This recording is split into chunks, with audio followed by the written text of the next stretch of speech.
I was born in a military family. My father was a high-ranking officer of the Soviet Army General Staff, inspector of land forces, stationed outside of USSR in every quote-unquote brotherly country or liberated country of the world.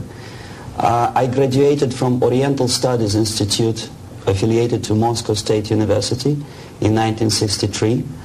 I started working with Novosti Press Agency, the biggest propaganda and ideological subversion organization of USSR, which is directly under KGB. Ostensibly, it's a public news agency. Novosti in Russian language means news, but there are no news. It's mainly propaganda. My first job was a translator with Economical Aid Group in India. We were building refineries and other industrial projects in public sector, socialist sector of India. My last job was press officer of the Soviet Embassy in New Delhi. I defected in 1970, landed in Canada, worked for several years as a producer of Canadian Broadcasting Corporation, overseas service in Russian language, similar to Voice of America. Then I was teaching at University of Toronto, Political Science Department, McGill University, Slavic Studies, and School of Journalism, Ottawa, in Carleton University in Ottawa. Last year I joined a small Russian language publishing house here in Los Angeles, and now I'm a political analyst for weekly Panorama newspaper. Lumumba University language instruction was my so-called extracurricular activity, which is usually given to Soviet young communists as a non-paid job to prove loyalty to the party. I was instructing students from Asia, Latin America, and Africa before they entered an ideological indoctrination class. It was mainly Russian language instruction, after which the students usually joined 2-year or 3-year extensive course in Marxist-Leninist ideological indoctrination, plus their own subjects of their choice, medicine, physics, chemistry, whatever. If after 5 or 6 years studying they are proven to be, well, flexible, loyal, cynical enough to follow the Soviet foreign policy, they are being transferred to a KGB school for a period of 2 years, after which they are being dispatched back to their native countries and become so-called sleepers. The word originated from sleeping. For several years they sleep in their own countries doing nothing. Sometimes they're pursuing their own careers, become lawyers, doctors, teachers, taxi drivers, barbers. And they spring into action after many years of destabilization of their own countries as Soviet agents. Therefore, all of a sudden you discover well-established lawyers in a country like Nicaragua who are, for some strange reason, are bitterly against quote-unquote American imperialism and idealistically for Soviet Marxist-Leninist imperialism. I joined Novosti Press Agency before I graduated from the Oriental Studies Institute, where I studied Hindi and Urdu, 2 languages of Indian subcontinent. Urdu is the language of Pakistan and Hindi is the language of India. The journalistic part of my training was ordinary journalism, mass media, communication theories and studies. Together with that, we had a very extensive training in military, civil defense, intelligence, and ideological subversion. So even before I graduated, I started working with Novosti Press Agency, first as a translator, interpreter, and guide with foreign delegations who were invited to USSR and who were shown all the beauties of socialism and dispatched back to their countries to explain to their people how beautiful is socialism. My role was directly linked with KGB activities of brainwashing and psychological assessment of these guests. If they showed any sign of flexibility, which means they showed that they were recruitable, I passed them over to professional KGB recruiters, and from there on they were actively being involved in ideological subversion and propaganda, both in USSR and in their own countries.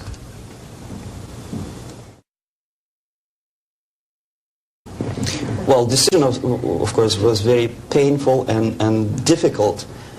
But on the other hand, I didn't have any illusions or illusions about the Soviet system and communist or socialist system. It's the most rotten and unworking system in the world. Some people call it state capitalism, socialism, centralized planning, whatever. It doesn't really matter what kind of name you attach to the system. Basically, if you're a religious person, it's a devilish, satanistic system which appeals only to the most primitive, negative side of human nature. The basis of that system is denial of private property, human dignity, and personal responsibility, and of course any religious affiliation of a human being to God as a supreme being.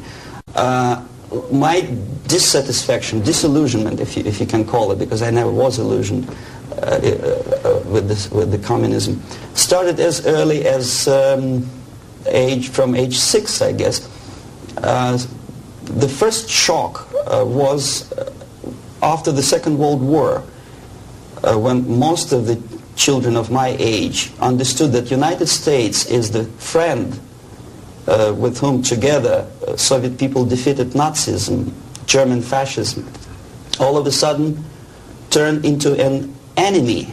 And all of a sudden the propaganda turned 180 degrees around, and we were brainwashed in the spirit of hatred to everything which is American. But how could you explain to a child of 6 years old who owes his survival to American spam, condensed milk, egg powder, and things which you probably people never remember because nobody eats them these days, spam meat, you know what I'm talking about? How can you explain to them that these delicious things came from an enemy who wants to subvert and destroy us?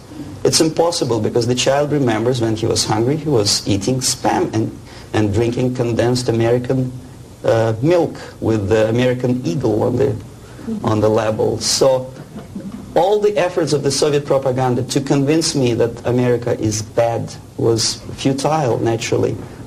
That was the first shock. The second was this 20th Congress of the Soviet Communist Party, when Khrushchev revealed the atrocities of Stalin, terrorism, and murder, systematic murder of millions of innocent people.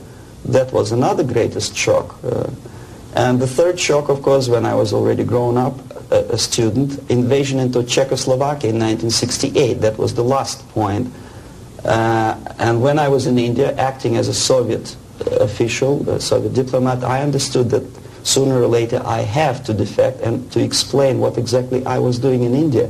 I fell in love with that country because at that time this country didn't do any harm to any neighbors, least of all to the Soviet Union. And yet we did so much harm to that country that I decided to defect and explain it, first to Indians, then to American politicians, intelligence communities, and media. Unfortunately, I didn't have much success because my stories were treated with a great skepticism. I was called paranoid, McCarthyist, fascist, Cold War maniac, and other names which I don't want to mention here.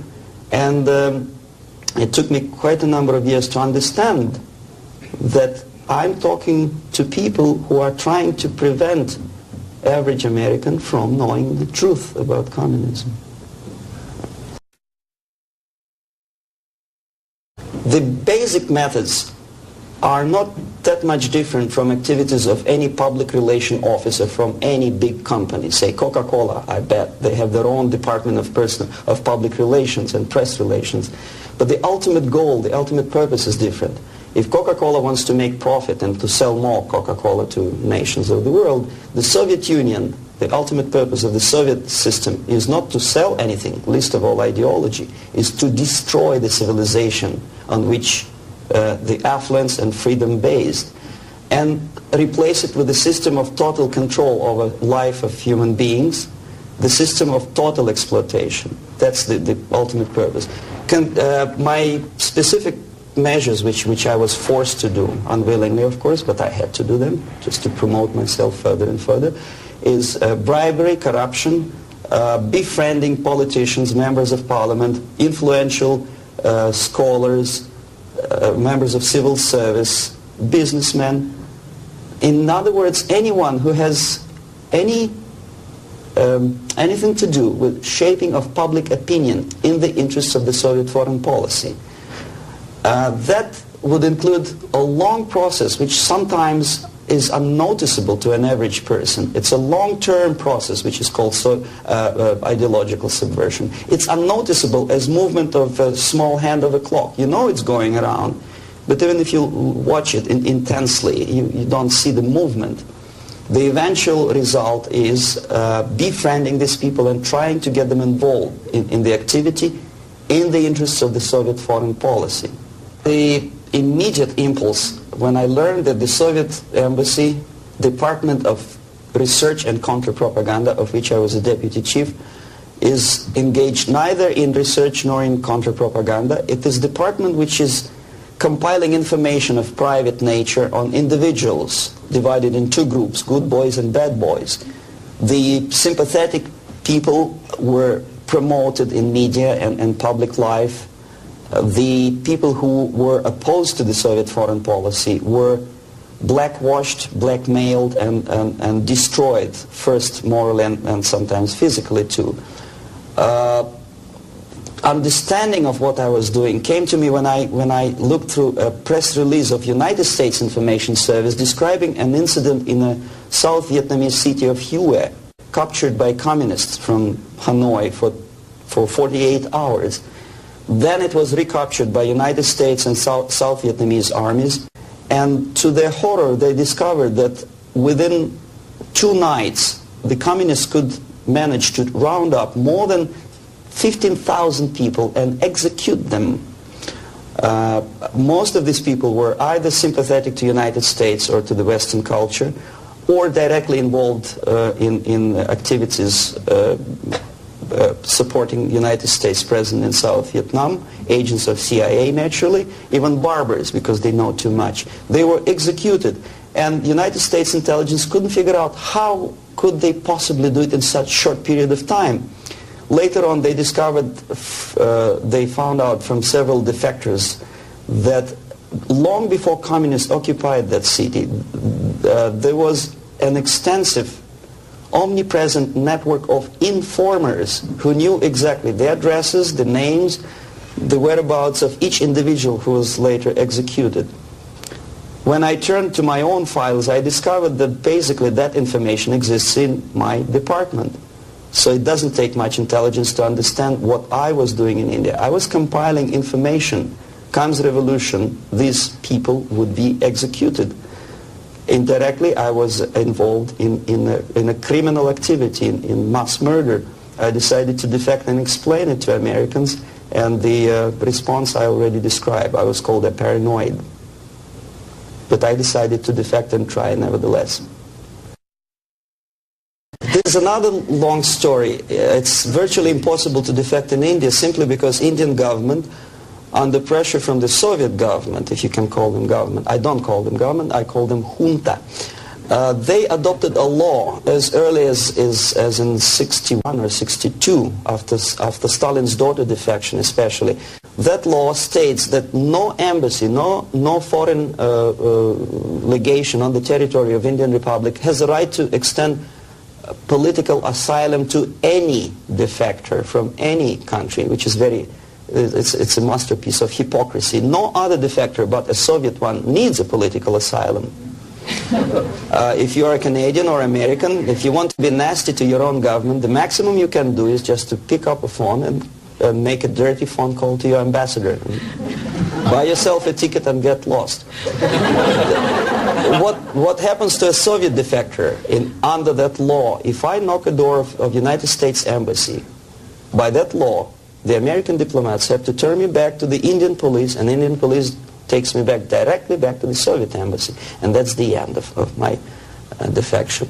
So knowing that perfectly well and having contacts both with Indian police and American media corps, I understood that the only way for me was to disappear for a while, and the best way I discovered was to mix with a group of hippies. Mind you, that was the time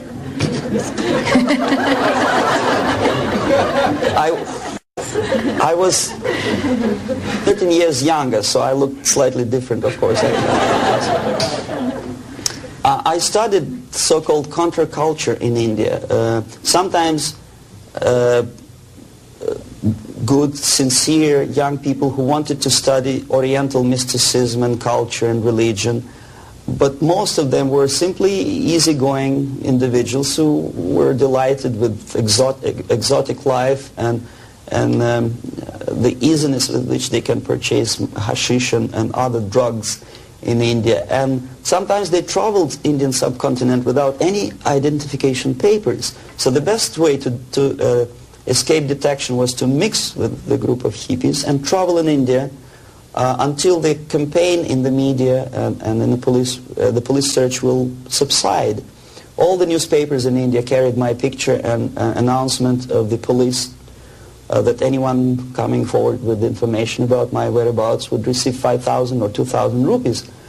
Knowing that perfectly well, I just walked India barefoot with beads and blue jeans, smoking hash and enjoying life.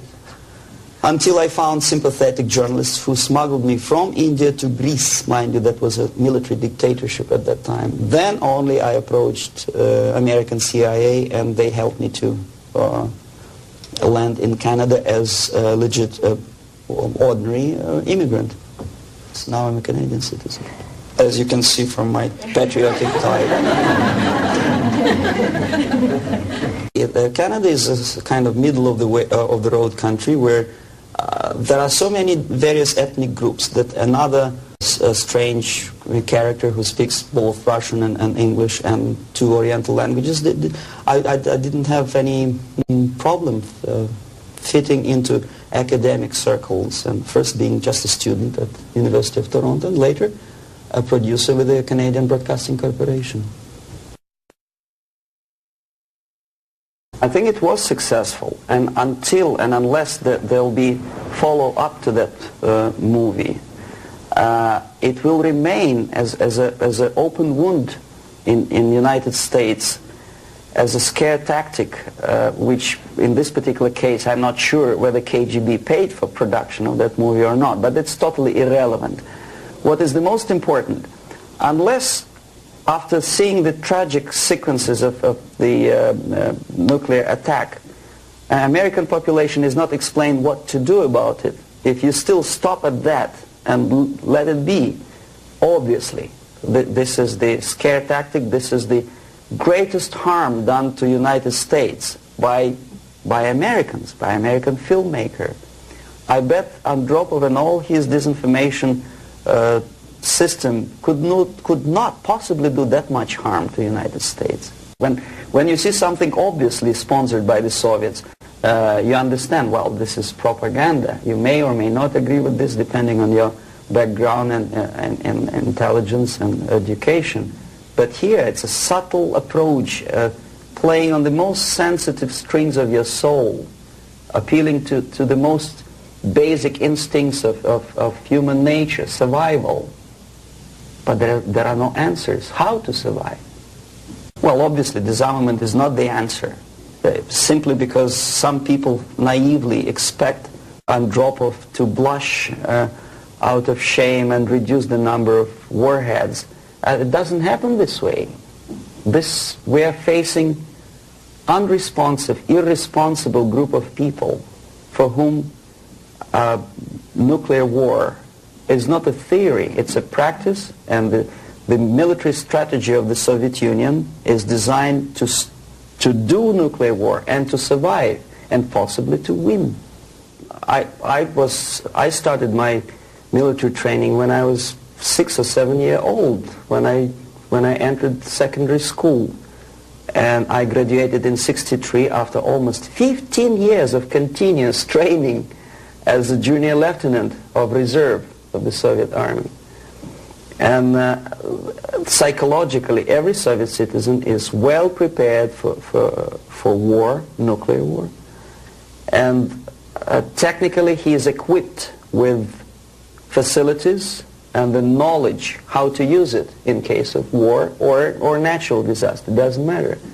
Survival tactics and survival methods are taught extensively in various manners. They are exposed to documentary movies about nuclear war.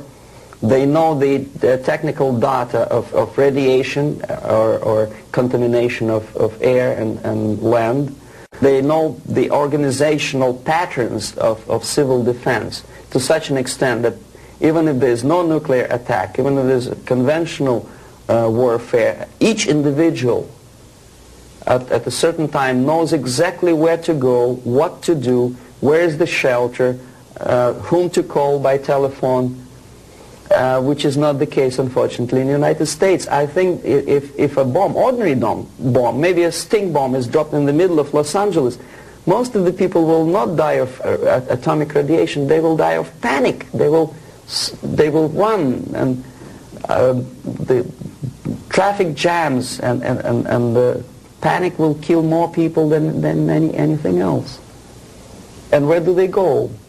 Is there any literature about how to protect an individual? Is the medical first aid treatment? It's not taught to kids in American colleges, unfortunately.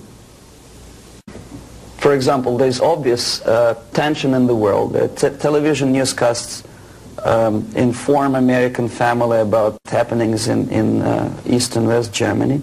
And only at the last moment they decide to bring the canned food down to the basement.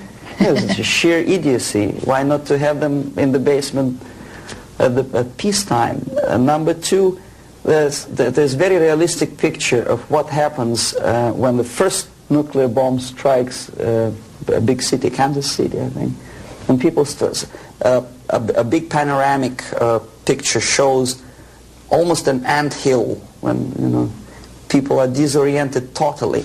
That would produce love in Russia, because unlike that, Soviets know exactly what to do. There'll be much less panic, if at all.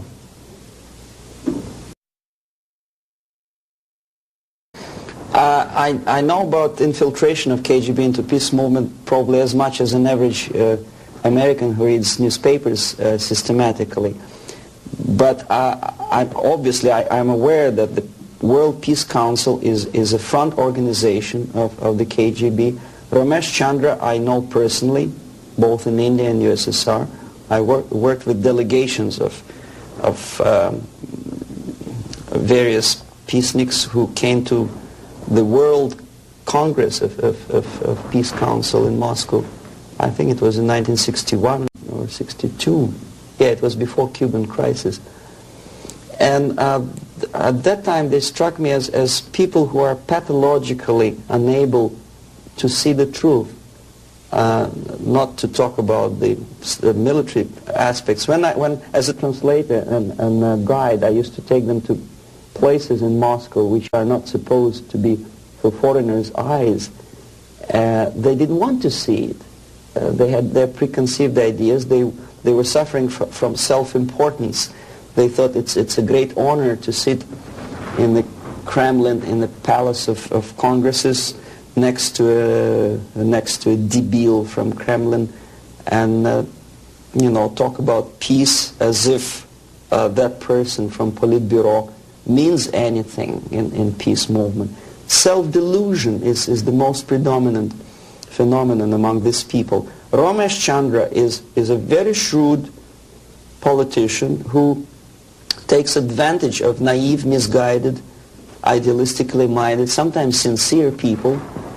But he is, my impression is that he's totally sold himself to the Soviets. He receives his payments or royalties or whatever you can call it in the form of prizes.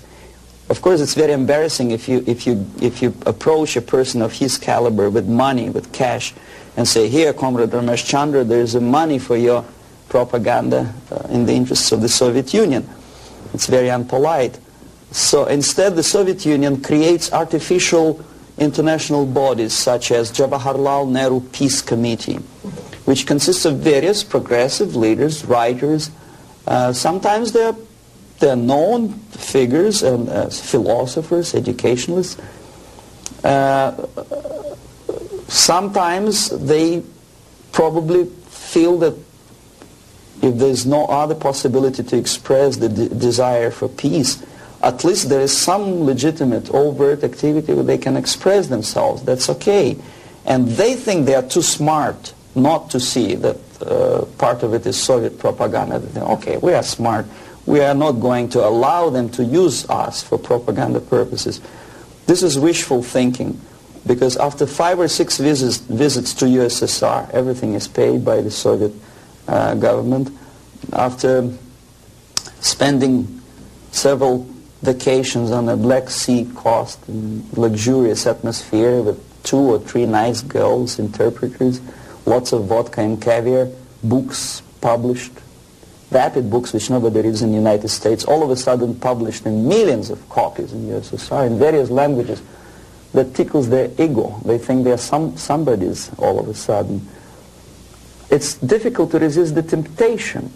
Ramesh Chandra is exactly that type of personality. He was approached at a very early stage, and he didn't have willpower and moral principles to resist the temptation, to resist the approach. And by now he's just a pawn in the game, high-ranking pawn. And if he is dismissed or dies natural death, there will be another, the line of people who would like to take his place. Yes, KGB takes very active part in the peace movement, and if these people were sincere as they say they are, they would start demonstrating in Kremlin, or I mean in Red Square, not in Washington, D.C., or in the Central Park in New York, or in Los Angeles. But they don't have courage, they don't have guts to go to Russia and protest against the nuclear armament of the Soviet Union. Therefore, I agree that they are misguided, but I think they are cowards. They are unprincipled, dishonest people. And there's no justification that they are misguided or poorly informed. It's their fault that they're poorly informed. There's enough information, there's enough possibility. In case of United States citizens, there's enough freedom to do what their consciousness should tell them to do. Go to Russia and protest against armament. It doesn't take much courage to take part in demonstration in Los Angeles. But if you're really genuinely concerned about peace, tell it to Brezhnev, tell it to Andropov, and we'll see how courageous and sincere you are. They don't do it. Well, the greatest strength, I think, is the basic principle of American democracy, common sense, and the value of the principles of private property and respect to human dignity and individual rights. The weakness is the permissiveness and lack of moral stamina, which, if you are a religious person, could be interpreted as probably alienation from religion, alienation from God. Thinking too much in materialistic terms, thinking in short span of time for pragmatic advantages, disregarding the perspective of civilization. Some philosopher, I forget his name, I was a bad student in Moscow, said that the level of civilization is in direct proportion to the time span that human being thinks in future, for future. The least civilized people live today, this minute. The most civilized nations think about tomorrow, 10 years from now, 100 years from now. Well, this is one of the definitions of... Unfortunately, Americans are made to think in shorter and shorter time span terms. This is the greatest weakness. So therefore, enjoy life and make love, not war. I think that willpower and revitalization of traditional moral values and principles is the most desirable thing now, today. The sooner the better. The things, the principles and values on which the affluence and success of American civilization depends and based upon should be immediately revitalized and brought back to school programs, to media and, let's face it, propaganda. I'm not afraid of this word, unlike the left liberal journalists who think, oh, well, it's propaganda. I don't see anything wrong in propagating the basic moral principles and values on which America is built. Willpower, faith, unshakable faith that this country, this civilization is right and the enemy is wrong. No amount or no number of nuclear warheads and no size of the army will help United States to survive, whether there's nuclear war or conventional warfare. Vietnam proved very clearly that with all the technology, with all the supersonic bombers and napalm and whatnot, electronic gadgets and cold beer and Coca-Cola, you cannot defeat an enemy unless you are fighting and have faith in the righteousness of your fight. So that's the most urgent thing, I think. Wake up and convince yourself that you are on the right side. There should not be no neutralism or objectivity. Or objectivity is good when you are discussing philosophical concepts. In today's world, if you are neutral, you are already an enemy of your own country. You have to actively take part of your country, your side. One of the reasons of my defection is that I took side. I was decided to take part, to take choice, to make my own personal choice. For some strange reason today it's very fashionable, it's considered to be an intellectual chic, not to take sides. Academic media, academic circles, Hollywood stars, politicians, they think it's very fashionable, it's intellectual to be non-allied, non-committed, neutral. It's not intellectual, it's suicidal.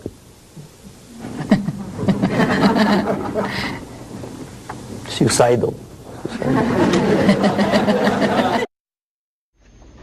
Okay, I'll start with a short explanation. I'm going to show you some slides now. The things that you're going to see, there's nothing new actually. They're reproductions from various media organs in the United States, USSR. Probably you see these pictures 100 times a day. I'm going to give you a different viewpoint on the same things, same facts that you see, and probably don't take much trouble to understand and think what you are seeing. I don't know if you heard my introduction. I'm an ideological subverter, yes, from Russia. Okay. Okay, the idea of showing the slides to you is just to provoke questions in your mind, and later on, if you still have patience with me, I will explain how exactly the system of ideological indoctrination and subversion works. Well, we know that we are living in a time of peace, and we know that recent walkout from the Geneva talks by the Soviets is centered around the nuclear arms and rockets. We don't see much about the Soviet preparedness, a Soviet viewpoint on the military strategy. Well, this is a selection of pictures, only pictures. Confucius said that one picture tells more than 1,000 words. These pictures are from everyday newspapers in USSR. This is what the Soviet citizen looks upon every day. Basically, this is a militaristic spirit, pictures of foreign delegates observing the rockets passing the Red Square. The idea of invasion, unlike in the United States, is not being criticized by the Soviet media at all. On the contrary, it's being forcefully encouraged from the age of, say, 5 or 6 year old. Every Soviet student or schoolboy has to go through military training. This is a picture from a special military school where young kids, well, maybe 4 or 5 years old, are being trained to be future officers of the Soviet army. That's what they do when they grow up. These are the Soviet sailors, Navy officers in a foreign country. We criticize a lot American presence in foreign countries, but we never criticize and we never pay too much attention about these planes landing with ammunition and firearms in, say, countries like Ethiopia. These are the pictures in Time magazine which probably you've seen and then forgotten about it. These are the Soviet tanks on foreign territory. Are there any protest demonstrations in Los Angeles or New York City? No.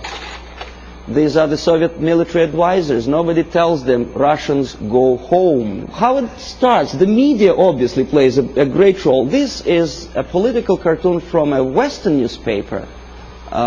You see, it was published sometimes after the Second World War. These 4 columns of peace, pay attention to whom they are being erected. Roosevelt on the left, Churchill on the right, and Stalin in the middle. A peacemaker, Stalin. Okay, this is another thing. Chicago Tribune, January 1945. Destiny's Child. New Year, 45, is born. Look who is looking with love and affection. Churchill, Roosevelt, Chiang Kai-shek, and Stalin. And this is how the Soviet media describes Churchill as a warmonger. Искусство, Moscow, 1951. This is how the Soviet media presents American militarism linked with Nazism. This is how the Soviet media illustrates South African colonialism, not much different from a political cartoon in New York Times or Los Angeles Times. As a matter of fact, almost similar. Growth of inflation due to military expenses. A political cartoon from Pravda newspaper. It could be published as it is in Los Angeles Times. Nobody would wonder. NATO is criticized by the Soviet media, but so it is by the American media. Law and order, justifying the former military criminals. This picture. This is what this is a number of books which I selected in an average university bookstore. Most of them are left-wing propaganda.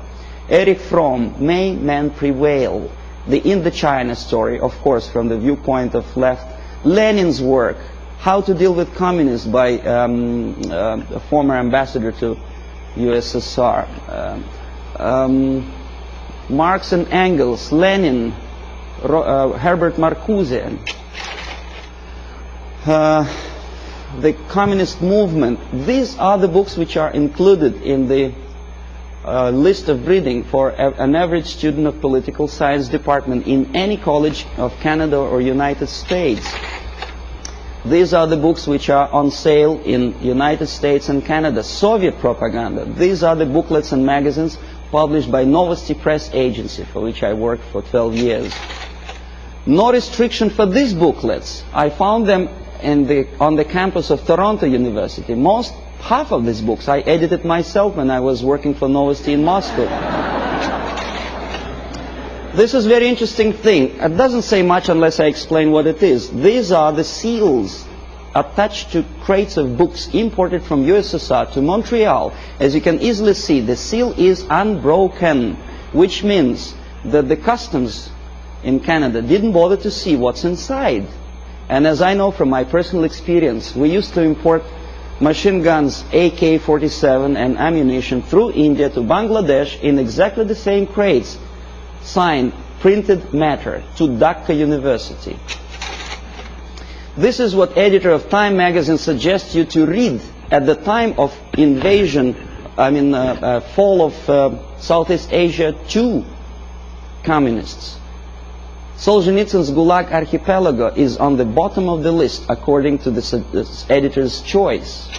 Why on bottom of the list? These are the books which are never included in the list of compulsory reading to in any university or college in the United States or Canada. Look what the student is missing. The Death of Stalin, Childhood in Prison, Ferment in Ukraine, Russian Secret Service, The Great Terror. These are the books which for some strange reason Americans are denied the freedom and right to read. Why America is in global retreat? Have you ever seen this book on a campus? No, of course not. I know that. Anthony Sutton, National Suicide. Have you ever had a chance to read that book? Oh, you had? Well,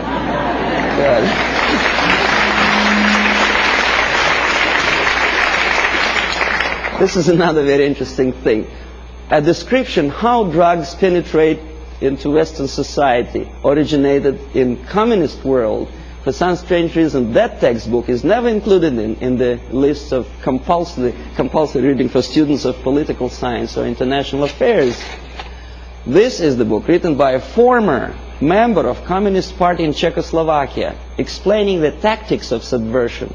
For some strange reason, it was not published in the United States or Canada. The author had to pay for the publication himself after defecting to the West. This is another interesting example. Exoneration and Ultimatum, written by Richard Romer, a science fiction novel about invasion of the United States into Canada to expropriate the oil and natural gas resources in that neighboring friendly nation. Why it took invasion, I don't understand. 51% or more of the companies are already belong to the United States. In Canada, as probably you know already.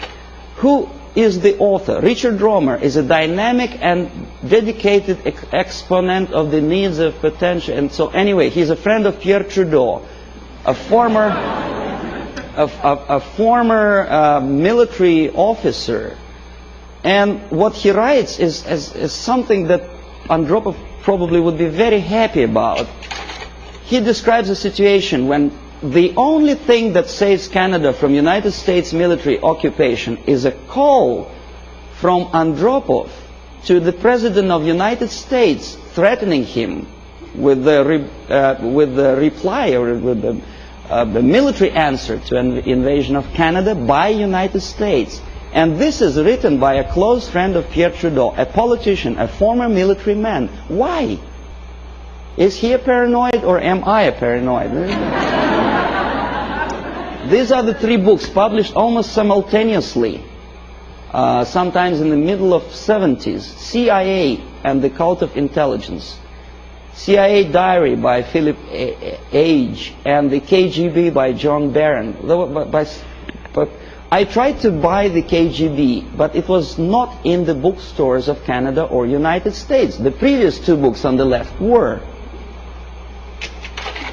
This is the author of the most anti-American book, The Defector to the Communist Side, Philip Age. He is alive. Nobody is threatening his life. Nobody is poisoning him with the poisoned umbrella.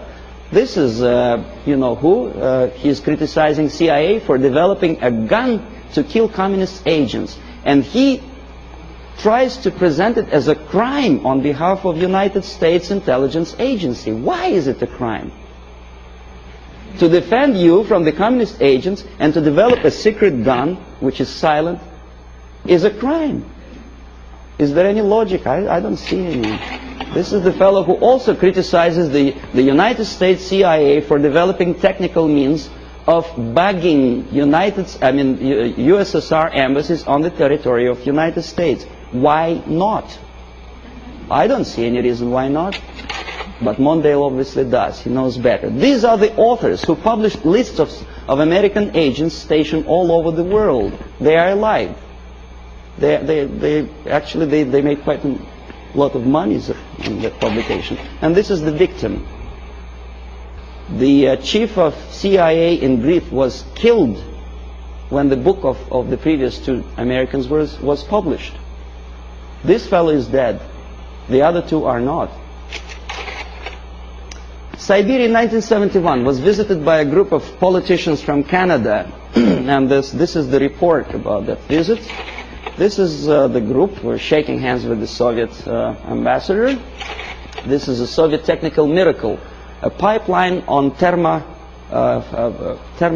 or something. In other words, what Canadians were doing in early 60s is presented to Canadian public as an achievement, a great technological achievement in USSR. This is the route of their travel in Siberia. The Canadians covered that much of distance. Please remember that map. I will come back to that question. This is a book published by a Canadian author, Farley Mowat. By the way, Never Cry Wolf, a movie which is made on the basis of Farley-Mowatt's book. He's a nice fellow, drinks a lot of vodka. He was a guest of Novosti Press Agency, which I was working for. This is another book written by Farley-Mowat after returning from Siberia. He was accompanied by a person like myself, a Novosti Press Agency journalist. Glorification of Siberia. This is what this is the route, I promised you to come back to that map, which Farley-Mowat, a Canadian progressive writer, covered when he was in USSR. This is what he makes Canadians to believe Siberia looks like. It does, of course. Baikal Lake is a very beautiful natural phenomenon. A nicely dressed Soviet Eskimos or Chukchas, I don't know, some ethnic minorities, friendly talking to each other in fluent English.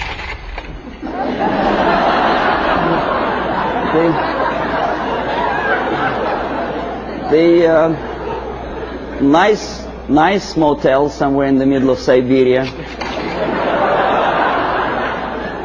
Huge hydroelectrical projects. It is true, it is built, but they never mentioned by whom.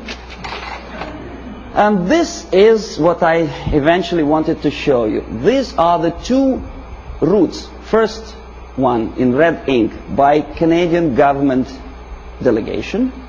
In blue ink by the author Farley-Mowat, accompanied by Novosti Press Agency. The black dots are locations of Soviet concentration camps. These people were shown the places where the slave labor is being used by the Soviet government, if you call them government. I call them junta of mass murderers. But there is not a single mentioning, not a word, that those beautiful electric stations were built by slave labor. This is what Canadian reader will never see in the report by Canadian politicians or the progressive writer Farley-Mowat. You say, well, that's Russia. This is not a kindergarten. This is a prison for children of prisoners. These are the houses. If an American contractor would build a house like that, I think he will end up in jail.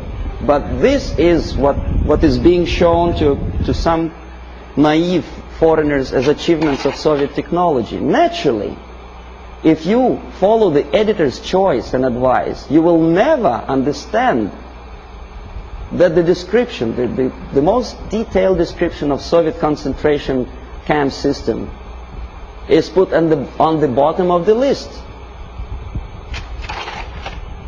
You say, well, maybe in USSR the concentration camp is nothing surprising. Well, this is a concentration camp in Southeast Asia, in Cambodia. Same thing. Slave labor. This is what happens to slave laborers when they don't obey the orders. They are being executed, not by firing squad, because bullets are too expensive, by shovels, crushing skulls. This is the victory of communism for you. This is what happens to their children. And this is the originator of this slaughterhouse, Cambodian Premier Pol Pot, during interview with Time magazine. Very nice, plump, fatherly image. You are made to believe that Holocaust happened during the Second World War is something that may happen again. It may. But the originator of it may not necessarily be the Nazis. We don't have any Nazi submarines roaming around the shores of the United States and Canada. We have liberation forces. That's what Holocaust. This is happening right now, after the so-called National Liberation Movement.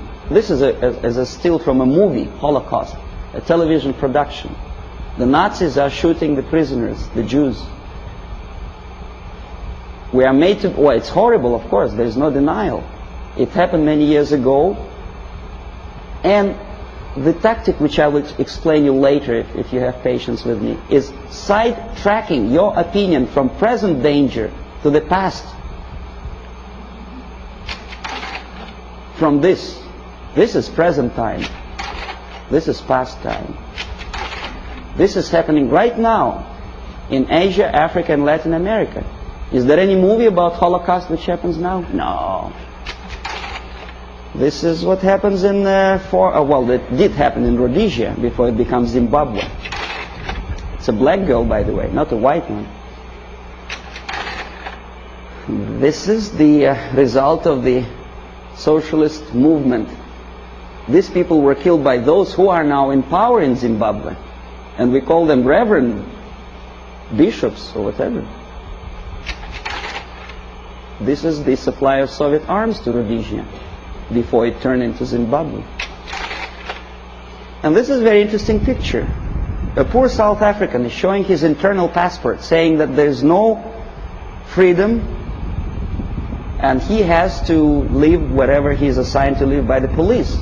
For some strange reason, not a single media outlet in the United States makes a comparison, because in Russia every citizen have a passport like that. And the Asian ethnics in USSR do not have the right to live in those areas which are designed for the whites, and the other way around. But we are getting emotional about this passport. Why not about Soviet passport? The answer is flowing in the wind, how they sing in the room. Okay, the feeling of guilt. Open any magazine, there are lots of pictures like that. Hungry people asking for your dollar. Donation. Think about it.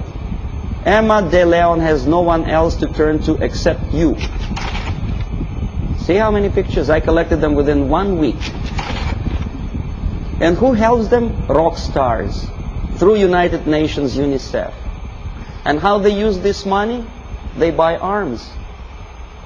Have you noticed that countries like Philippines never ask for donations? Why? Because they have free market system. Oh yes, they have military dictatorship, oppression of civil rights. But for some strange reason, only those countries which are already liberated by Marxists are asking for your donations. Why? And when they get these donations, will you be my friend? This is what Time magazine wants you to think. If not, the implication is this is what's going to happen. Kolwezi, when white miners stationed in this small country, African country, were murdered by so-called National Liberation Movement. This is the result. Raped and murdered after your donations. And who is supporting these movements? Of course, United Nations. Okay, we'll come later on to the question of semantic manipulation. Everybody knows that United Nations is not united and it's not nations, but we continue to call them.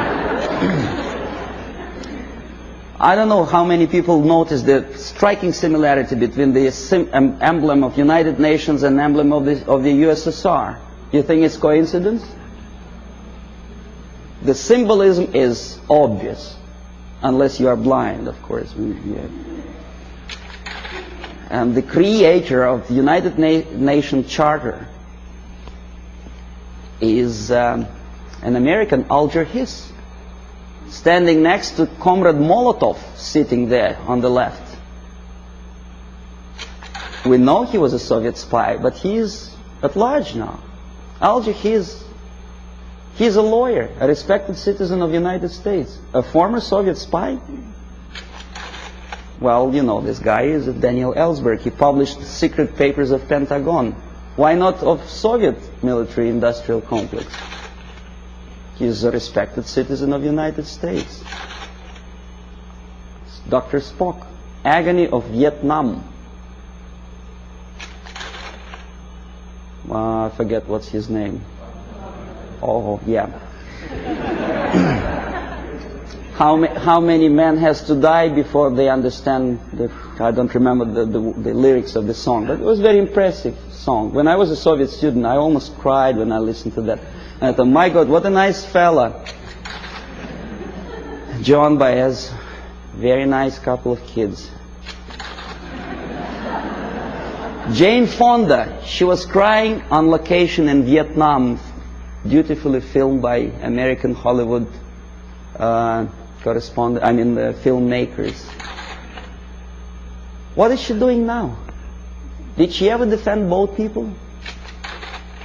Did she say a word in defense of Vietnamese? or say about horrors of coming out of this. No, she's busy preaching the health or whatever. And also, she takes part in demonstration against South African racism. Not about this. And not about this. This is liberation movement warriors. Jane Fonda didn't say anything about that racism. A black killed by blacks simply because he is anti-communist. That's just a symbolic picture. Okay, now next thing, I'm going to show you some slides which are also nothing sensational, but may provoke some questions in your mind. Maybe not.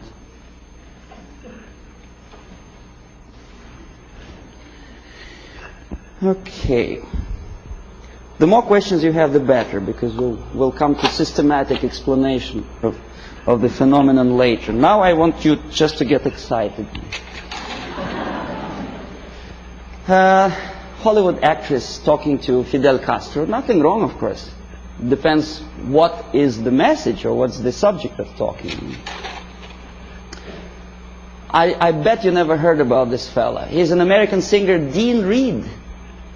He's singing in Moscow for some strange reason. And you know what he's singing about? Oppression, civil rights in USA, and about poor Americans who cannot survive. Well, I don't want to be too critical of Pope, of Catholic Church, but some statements which he made at the earlier years of his becoming a pontiff of Catholic Church, strikingly unpleasant to me. Communism and church can coexist. Can they? Well, you should ask Russian Orthodox priests who were literally exterminated by the Soviet communists. Communism and church can coexist. I don't think so. Catholic Times. I collected this newspaper in a Catholic church which I attend, although I'm Orthodox Christian, as Russians, most of them are.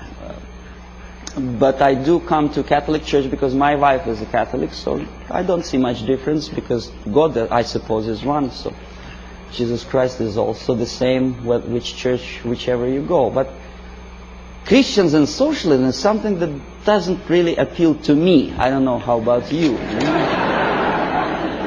Social justice central to gospel, is it? I never heard about it. Join with Marxists? It's from the same newspaper. And that's how they joined with Marxists. Nicaragua, before Sandinista came to power. A priest with machine gun behind his back. And the machine gun, of course, Kalashnikov, if you know anything about machine guns. Okay, then there are some strange deviations from religious path. What's his name? Jim Jones. Reverend? Nice looking guy with adopted kids, and shaking hands with a politician, Mayor George Moscone in 1976. Very nice. Really fun. That's how it all ended, you remember. More than 900 people who poisoned themselves together with their kids in Guyana. This is a very interesting picture. It's not very clear. Instead of Jesus Christ, they put a naked lady, you know, in the church. Strange, huh? Of course it's strange. Crucifix of a woman for Palm Sunday. Boy, Jesus Christ would turn in his grave if he were engraved.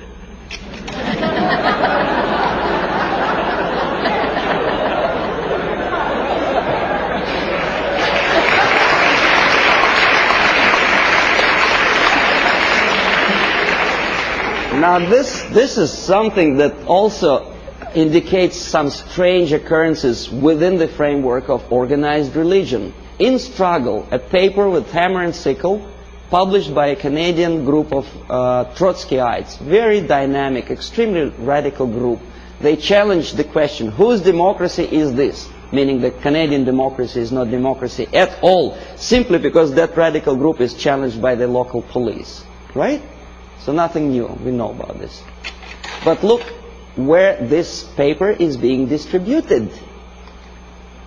Political repression, Friday, October, Battle Street, United Church.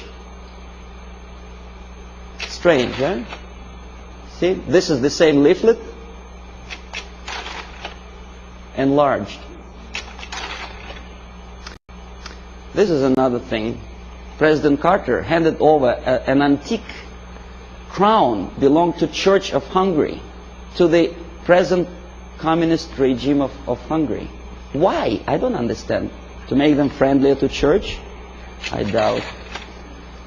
Feminist movement. I don't know how you feel about feminism. I don't think that to be equal with men, you have to politicize your movement. You cannot legislate equality. You have to be equal. But that distracts your mind from real issues of family, loyalty, and well, if you feel moral foundations, and they make a great political capital on that. First Lady of the United States sitting to some kind of, I forget what her name was, exposing her tits to the media. I mean, this is, and by the American media standards, this is something normal, acceptable. A First Lady of the United States together with a lady who burns her bra. I don't know. Well, ladies in the army, of course, I don't know what's your opinion. I never heard about girls in the Soviet army, especially in the infantry force, simply because when they have period, that may create a problem for invasion of, say, Afghanistan.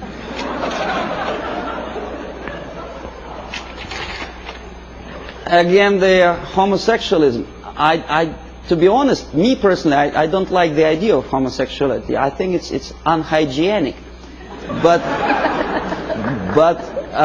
homosexuality in the army, making heroes of them, gays on the march. Why? Why to have copulation in a natural manner deserves a public opinion, attention, and a political force? Why to politicize something which doesn't belong to politics at all? In the Soviet Union, we have a joke: don't mix politics and prostitution. They are already mixed. We know perfectly well, the medical science proved that homosexuality leads to distortion in human psychology. This fellow killed 15 kids after molesting them sexually.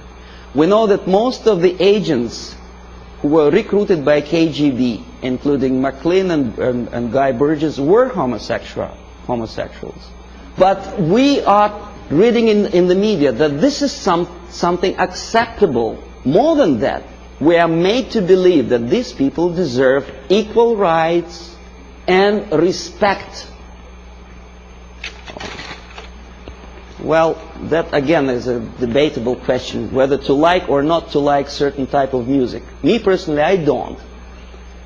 These two nice ladies, one is younger, the other is a little bit older, both of them wanted, for some strange reason, to shoot President of the United States, defending the environment of the United States, the green trees and vegetation. Why it takes death of United States President to defend the environment, I don't understand. If you do, please explain. Then, of course, glorifying all kind of national liberation leaders, we naturally provoke our own kids to go into some strange liberation movement. You know who I'm talking about. This is the girl who was abducted by terrorists, and then she became terrorist herself, a daughter of a wealthy publisher. Naturally, there are thousands, millions of kids who loved, adored her courage. This is Comrade Carlos. You know who he was? He was trained and educated in Lumumba University, where I was teaching Russian language to the likes of him. That's the result of the activity when they come back home. Aldo Moro was killed by Red Army terrorists who wanted to liberate Italians from something. I don't know from whom. These are the persons who were part of Baader-Meinhof gang. And this is a person who also liberates someone from someone. I don't exactly know, obviously, Indians from whites in the United States. But pay attention what he holds in his hand. It's Kalashnikov, AK-47. I know it by heart. I can put it apart with my eyes closed. War on terrorism. Does it exist? Apart from verbal war. This is what I have collected on a campus in Canada. Carleton University, Ottawa. Left-wing tabloids. That's how they instill in the minds of people, young people, that to fight is the only way, the violence, death is the only way to achieve rights of Palestinian people, other people, Quebec separatists, and jobs and peace. Obviously you cannot get job if you spend all your time walking up and down streets with posters like that. You have to go to a place where the jobs are. And of course, to find a job, the most unsuccessful way to find a job is to read papers like that. Don't feel like working. This is something another. This is a Playboy magazine. Probably you heard the story about Larry Flint, how successful is he to attract attention of media and public opinion by doing crazy things, getting involved in court case of the car manufacturer. Why he wants to do it, I don't know, but what he does attracts some strange mass attention. Playboy magazine makes jokes about Russian sex. That's the image they want to present to American people. But they don't explain to American people that the process of demoralization is not a question of joke. This is Portugal after socialists came to power. On your left is a prostitute who was imported from East Germany to Lisbon. A communist prostitute in a country which is just had its successful socialist revolution. Very interesting. What for? To make money? No, I'll tell you later.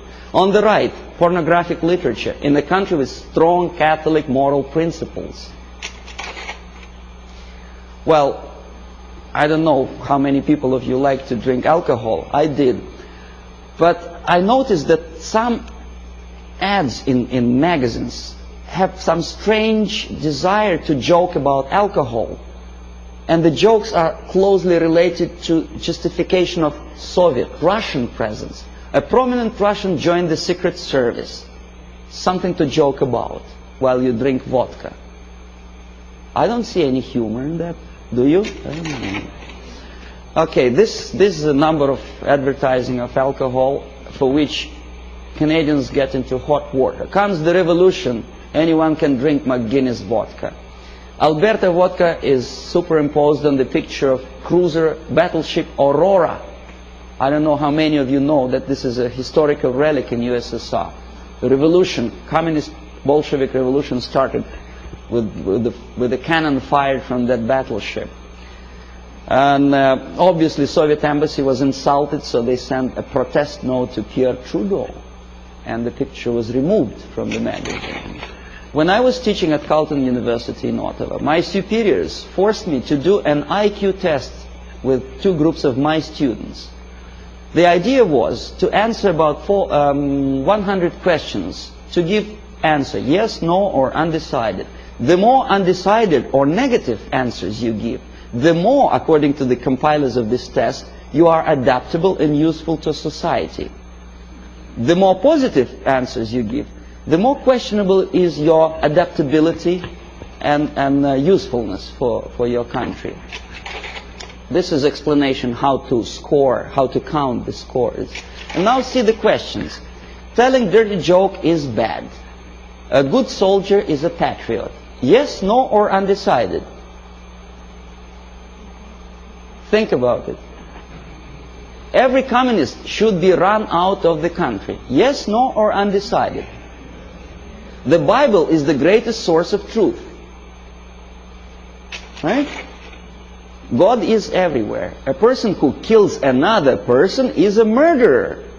Yes, no, or undecided.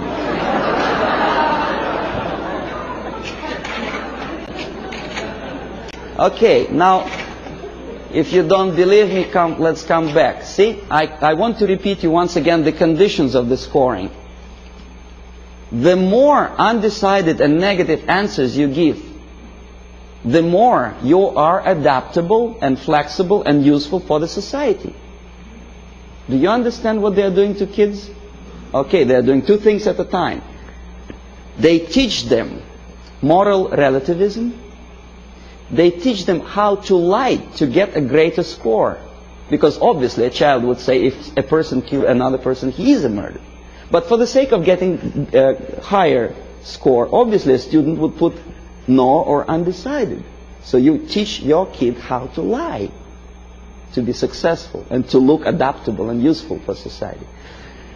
Well, obviously I had to do that test, but I added one more question to that thing.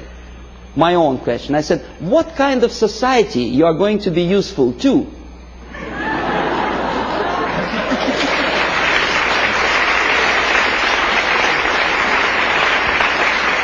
And most of my students give me an excellent answer. They say, a society where there is no moral principle, no respect to God, love, family, and working ethics.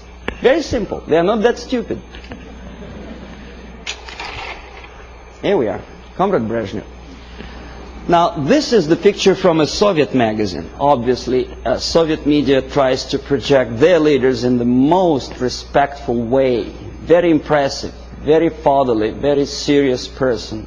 There is nothing surprising. What else is new? Of course. But this is Time magazine, an American magazine. The caption is not quite clear, but it says basically that Comrade Brezhnev doesn't give interview to Time magazine. The message is clear. He's a positive, caretaking person. He's too busy to take care of the world problems and economical problems in Russia. It's a very humorous caption. But nevertheless, the impact, if you are not quite concerned about politics, what is your impression about this nice gentleman? Nice, smiling, tired, well... And this is how media presents your leaders.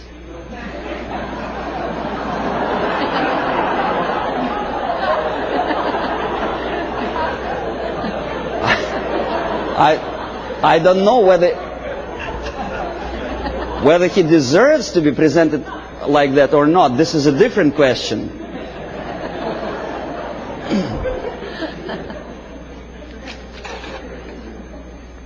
This is Prime Minister of Great Britain about 10 years ago, together with Beatles. You may or may not like Beatles. Me personally, I don't like them. But a Prime Minister of a country together with entertainers. The Queen, Her Majesty Queen, knighted Beatles, a highest honor which previously in all times was given only to the most deserving patriots of the British Empire, was given to a bunch of monkeys.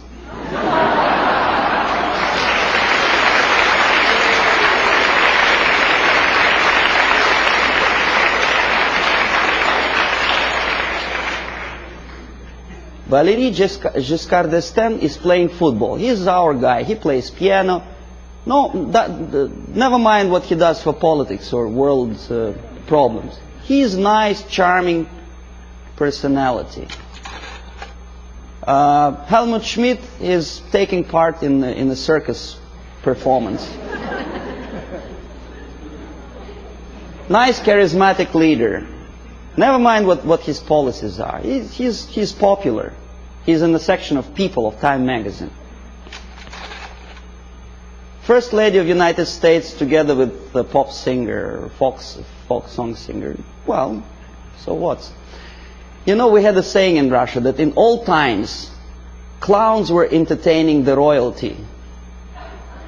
Today, the mightiest of the world think it's a privilege to appear with entertainers. It's just the reverse of the old principle, you know. They are the entertainers of entertainers. because they want it for their political career. Ed Kennedy dances in Moscow. Why? I mean, is that his business to go to USSR? Why doesn't he occupy himself with something more relevant to the urging problems of the world? He thinks he is going to be popular. In America, maybe, but in Russia, they look at him as a schmuck out of his mind.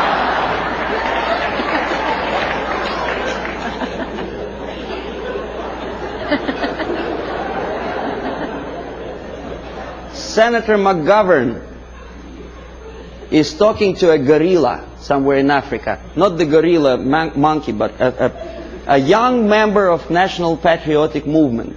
The movement which is indoctrinated by the Soviets, armed and paid for. He thinks he's smart and he's something to admire. I bet the guys who are standing behind don't think this way at all. Well, Kissinger just by mistake is here. Would you buy a second-hand car from this?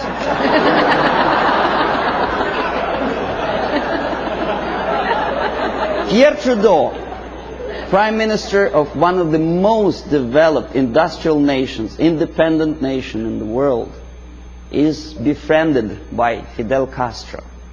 If you remember, Canada never stopped trade relations with Cuba, despite the urge from the United States government's administrations not to sell Cuba strategic technology and materials. No, he wouldn't listen to the United States. He smiles at Fidel Castro. Meanwhile, his wife, estranged wife, Margaret Trudeau, is talking to rock star. I forget his name.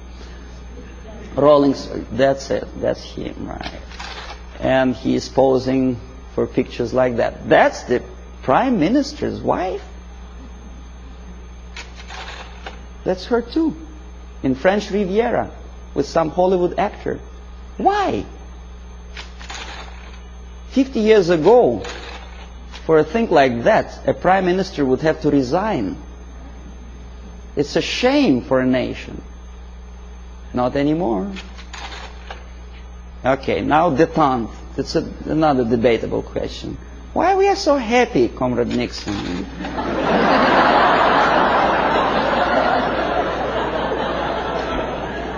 What is so funny? I would like to ask. Yeah, smile again. Why? He's standing next to a mass murderer and he's smiling. Why? Pierre Trudeau also attentively listens to Comrade Brezhnev's, I don't know what.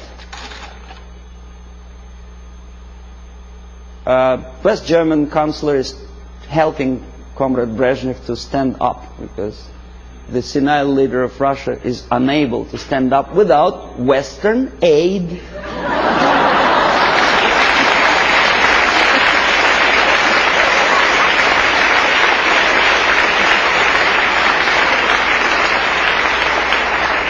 Well, you may say, well, it's West Germans, they're too close to Russia, probably they do it just in case. Okay, here's the same thing. Carter is helping. The president of the mightiest power in the world, United States, is helping Comrade Brezhnev. You remember the incident when Brezhnev almost stumbled down the staircase somewhere in Vienna, of course. And thanks to Carter, he didn't fall. Andrew Young is talking to a dictator in Africa. Again, McGovern, I think, is talking to Agostino Neto, a Soviet puppet in Luanda. Why? Is it that necessary to be friendly, to smile at each other?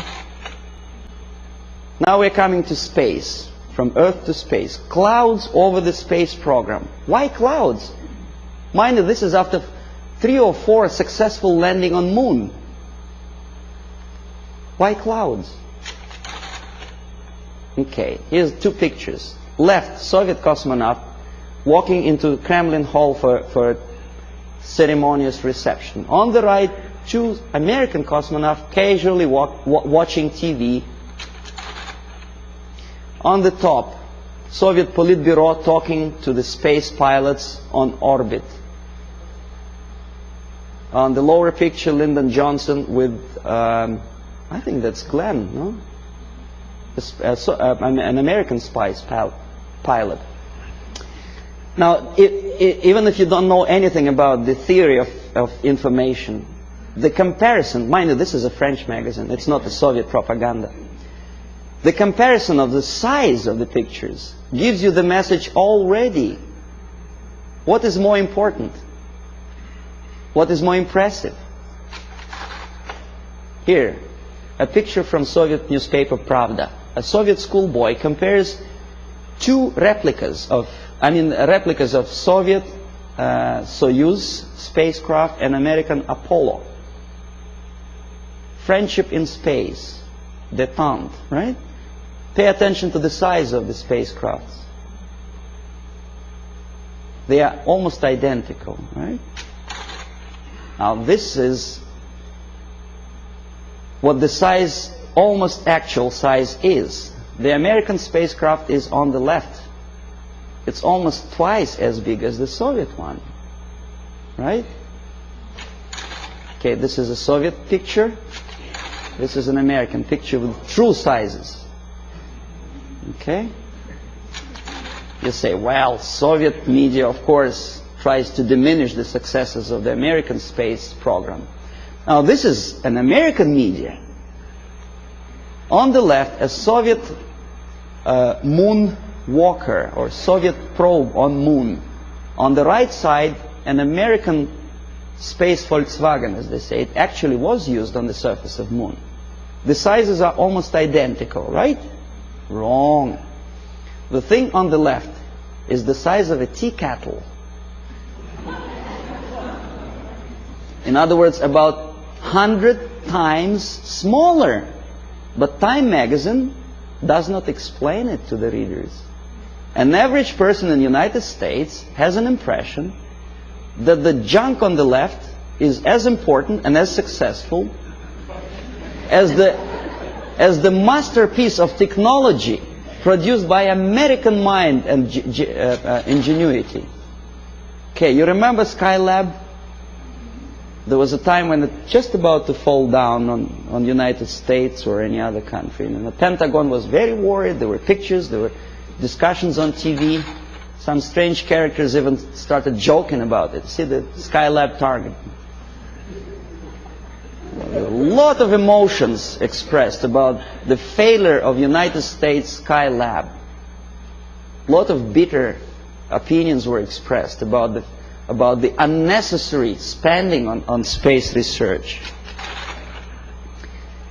But when Soviet nuclear-powered satellite fell on the territory of Canada, there was no protest demonstrations. There were nothing like that.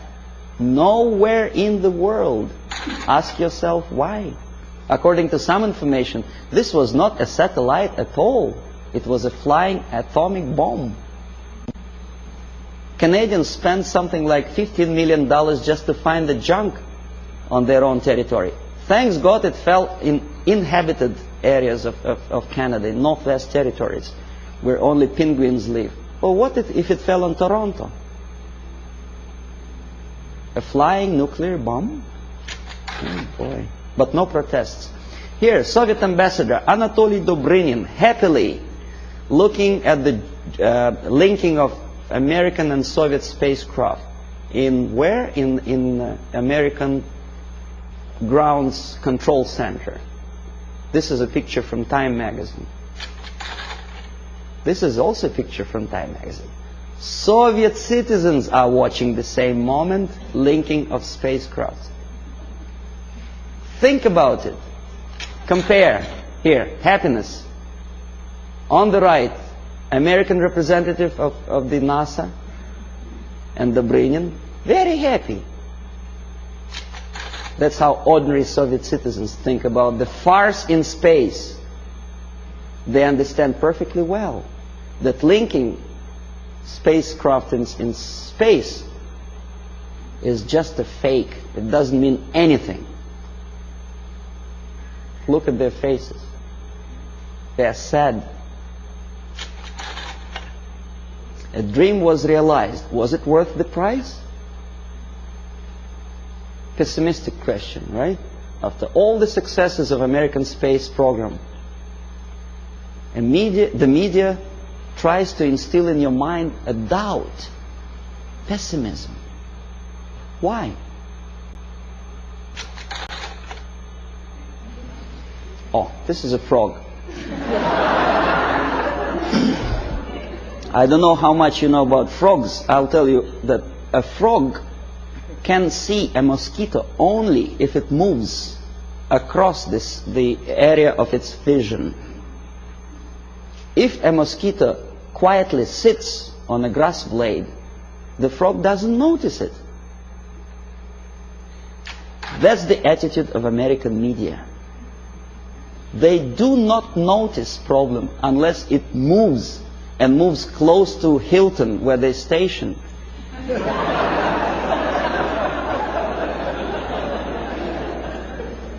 These are the people who may file a suit against me if I call them liars, but that's exactly what they are. They've been lying to you for years and years about the situation in Vietnam, in Russia.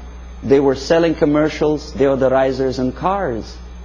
And they sold you a rotten information, disinformation of what happens in the world. They have a vision of frog, but they look like semi-gods to you.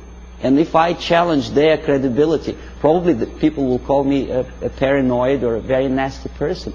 I may be a nasty person, but that's my opinion. I was a person who used to take these people for a ride when I was working for the Soviet side. Okay, if you don't believe me here, one of the most conservative newspapers, in this particular case it's a Canadian newspaper, the Globe and Mail, editorial page. Nothing special, right? The malaise of liberal democracies. Saving Bhutto, former president of Pakistan, called priority. And then there is another article on the right here. US out to dominate Pacific, Russians claim. Well, obviously somebody's opinion, right? Nothing unusual for an average reader. Russians claim that United States out to dominate Pacific. The idea is that, well, United States is obviously aggressive and they want to dominate something and Russians are unhappy about it. Somebody says. You read an article and probably you may agree or disagree, but you have a feeling, the message of urgency. The nasty Americans again out to dominate Pacific. Now look who is the author.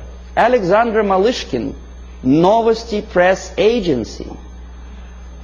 Not a word. Who is Malishkin and what is Novosti Press Agency? An average reader will accept this article as a legitimate, overt expression of an ordinary journalist. It is not an opinion. It's a fabrication by an extension of KGB. Novosti Press Agency is an organization for which I worked for 12 years. This is highest example of dishonesty and disinformation. Just one line more would explain to an average reader what is that he is reading. But alas, there is no explanation. Now this is the monument to Mother Russia in former Stalingrad. Now it is Volgograd. The statue is designed to instill feeling of patriotism and I don't know what else. Pride maybe for the motherland. These are the pictures of construction, high-rise apartments in Moscow, glorious achievement of Soviet technology, caviar as an average staple food of Russians. These are the minks and furs that Soviet citizens wear. You know, that's how they look when they relax. Fat, nice ladies, you know. You think it's Soviet propaganda? No, comrades. This is also some fashions, latest fashions from Russia, right from Kremlin, for an average Soviet housewife. Well, obviously, it doesn't take much intelligence to understand that this is not quite true. And obviously, it has something to do with the Soviet propaganda. the myths and the realities of the KGB. You see, you don't see the... From Stalin to Kosygin, The Myth and the Realities, by Avril Harriman, a former ambassador of the United States to USSR. Very complimenting article to the Soviet system. And this is where it comes from. You thought it was from a Soviet magazine, right? No, it's from Look magazine, an American magazine which published that crap. If you don't believe me, I'll tell you that I was a person who accompanied a group of journalists from Look magazine when they came to Moscow on invitation from Novosti Press agency. I made them to publish that thing, for which I was awarded, I received the bonus, a free ticket to Italy for a week.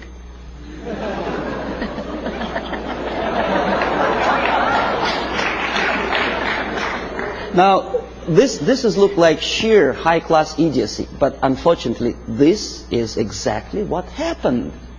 It didn't took me much effort to convince the Americans to tell the American journalists from Look magazine to bring back this magazine, to dedicate the whole issue to the glorious anniversary of Soviet Revolution. This is what you were reading in your American magazine. This is how an average American perceived the Soviet way of life. A happy Soviet citizens. This is what an average girl in Russia wears. This is what they eat and drink. This is how they build their apartment houses. And this is how they're fiercely patriotic. Amazing. Anyway, so I will explain you how it all happens. The last two pictures I will not comment. I want you simply to look close into these eyes.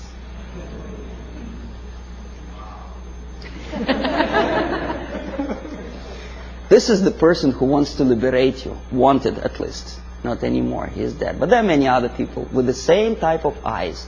If I were a deeply religious person, my answer to that picture would be, these are the eyes of a Satan. He is nice fellow, right? United Nations celebrated back in 1969, I think, the 100th anniversary of his birthday. The greatest leader of mankind. God forbid us to have leaders like that. Well, that's all. For that.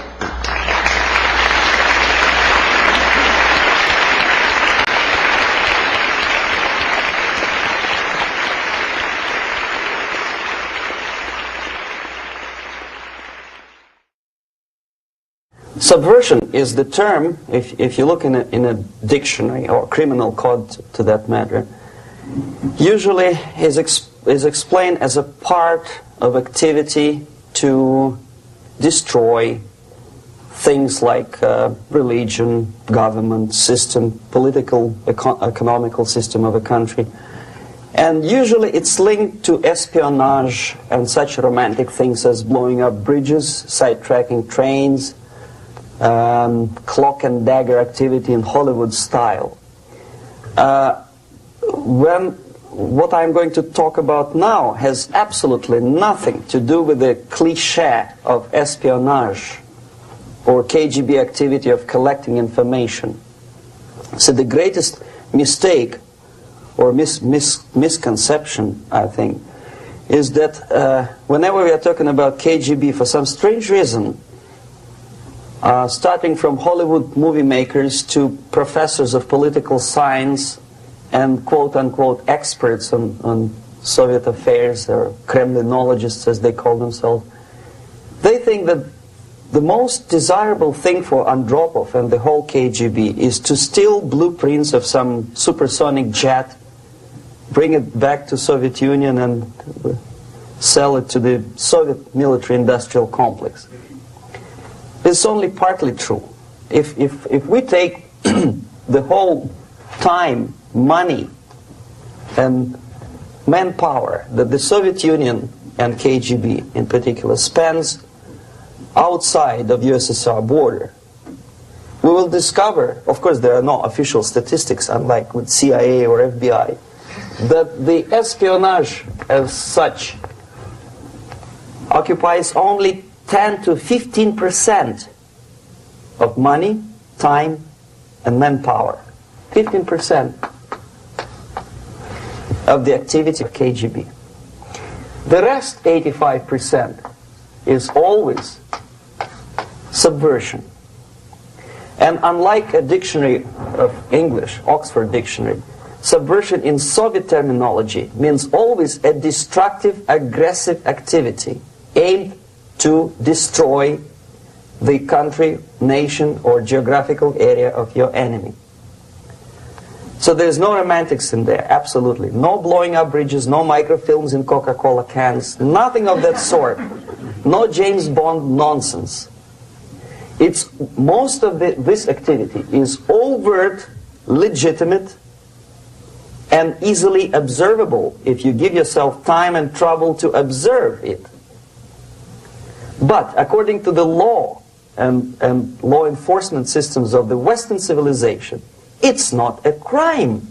Exactly because of misconception, manipulation of terms. We think that subverter is a person who is going to blow up our beautiful bridges. No. Subverter is a student who comes for exchange, a diplomat, an actor, an artist, a journalist like myself was 10 years ago. Now, subversion is an activity which is a two-way traffic. You cannot subvert an enemy which doesn't want to be subverted. If you know history of Japan, for example, before 20th century, Japan was a closed society. The moment a foreign boat comes to the shores of Japan, the Imperial Japanese Army politely tells them to get lost. And if American salesman comes to the shore of Japan, let's say 60 or 70 years from now back, and says, oh, I have a very beautiful vacuum cleaner for you, with the good financing, he says, please leave us, we don't need your vacuum cleaner. If they don't leave, they shoot them to preserve their culture, ideology, traditions, values intact. You were not able to subvert Japan. You cannot subvert Soviet Union because the borders are closed. The media is censored by the government. The population is controlled by the KGB and internal police. With all the beautiful glossy pictures of Time magazine and Magazine America, which is published by the American embassy in Moscow, you cannot subvert Soviet citizens because the magazine never reaches Soviet citizens. It's collected from the newsstands and thrown to garbage can. Subversion can be only successful when the initiator, the actor, the agent of subversion has a responsive target. It's a two-way traffic. United States is a receptive target of subversion. There is no response similar to that one from United States to the Soviet Union. It stops halfway somewhere. It never reaches here. The theory of subversion goes all the way back 2,500 years ago. The first human being who formulated the tactics of subversion was a Chinese philosopher by the name of Sun Tzu.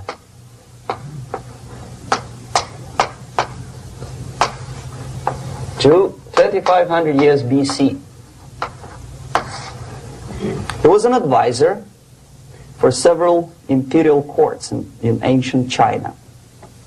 And he said, after long meditation, that to implement state policy in a warlike manner, it's the most counterproductive, barbaric, and inefficient to fight on a battlefield.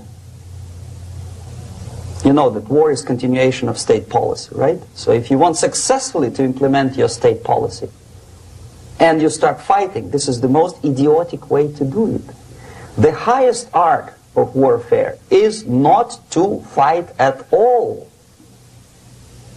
but to subvert anything of value in the country of your enemy, until such time that the perception of reality of your enemy is screwed up to such an extent that he does not perceive you as an enemy, and that your system, your civilization, and your ambitions look to your enemy as an alternative, if not desirable, then at least feasible. Better red than dead. That's the ultimate purpose, the final stage of subversion, after which you can simply take your enemy without a single shot being fired, if the subversion is successful. This is basically what subversion is.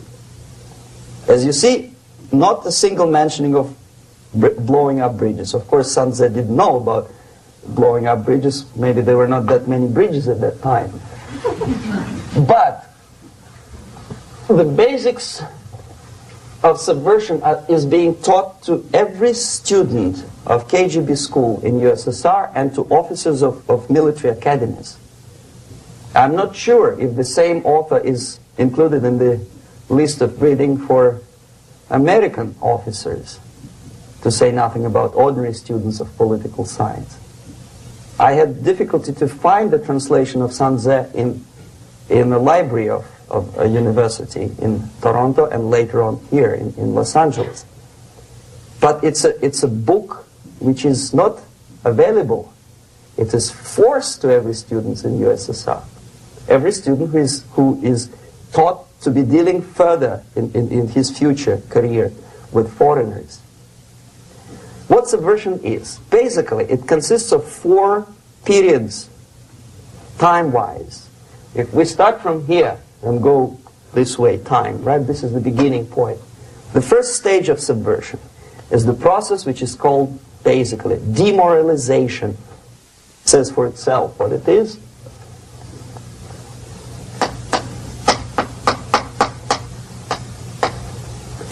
It takes from,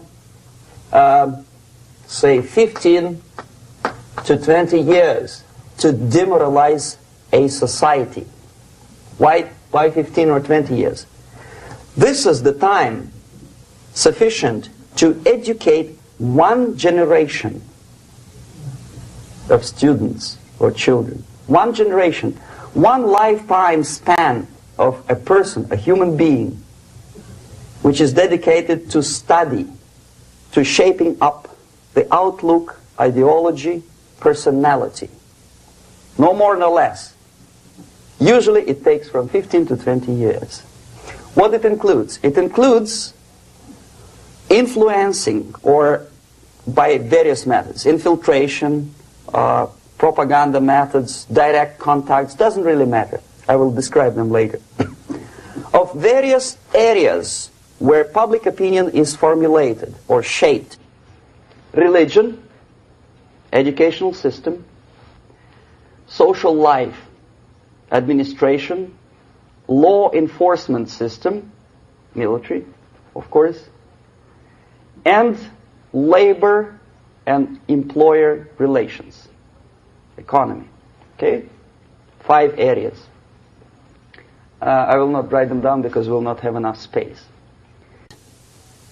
Sometimes when I describe all the methods, students ask me question, are you sure this is the result of the Soviet influence? Not necessarily. You see, the tactic of subversion, about which I'm talking, is similar to the martial art, the Japanese martial art. If some of you are familiar with that tactic, probably you will remember that if an enemy is bigger and heavier than yourself, it would be very painful to resist his direct strike. If a heavier person wants to strike me in the face, it would be very naive and counterproductive to stop his blow. The Chinese and Japanese judo art tells us what to do. First to avoid the strike, then to grab the fist and continue his movement in the direction where it was before, right? Until the enemy crashes in the wall. You see? So, what happens here? the target country obviously does something wrong. If it's a free democratic society, there are many different movements within the society. There are obviously, in every society, there are people who are against this society. They may be simple criminals, ideologically in disagreement with the state policy, conscientious enemies, simply psychotic personalities who are against anything. Right? And finally, there are a small group of agents of a foreign nation, bought, subverted, recruited. Right? The moment all these movements will be directed in one direction, right? This is the time to catch that movement and to continue it until the movement forces the whole society into collapse, into crisis, right? So that's exactly the martial art tactic. We don't stop an enemy. We let him go. We help him to go in the direction we want them to go. Okay? So, on the stage of demoralization, obviously there are tendencies in each society, in each country, which are going to opposite direction from the basic moral values and principles. To take advantage of these movements, to capitalize on them, is the main purpose of the originator of subversion. So we have religion, we have education, we have social life, we have power structure, we have labor relations, unions, and finally we have law and order. 1, 2, 3, 4, 5, 6. Okay? These are the areas of application of subversion. What it means exactly?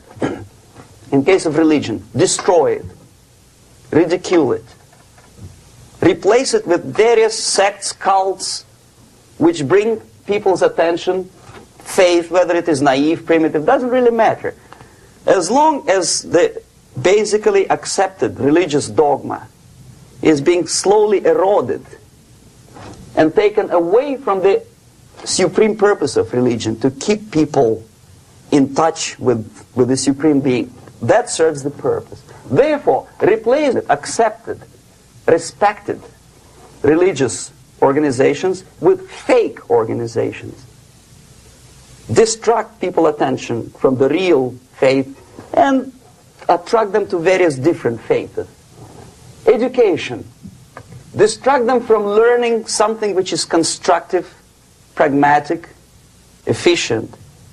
Instead of mathematics, physics, foreign languages, chemistry, teach them history of urban warfare, natural food, home economy, your sexuality, anything, as long as it takes you away. Okay? Social life. Replace traditionally established institutions and organizations with fake organizations. Take away the initiative from people. Take away the responsibility from naturally established links between individuals, group of individuals, and society at large, and replace them with artificially, bureaucratically controlled bodies. Instead of social life and friendship between neighbors, establish social workers institutions. People who are on payroll of whom?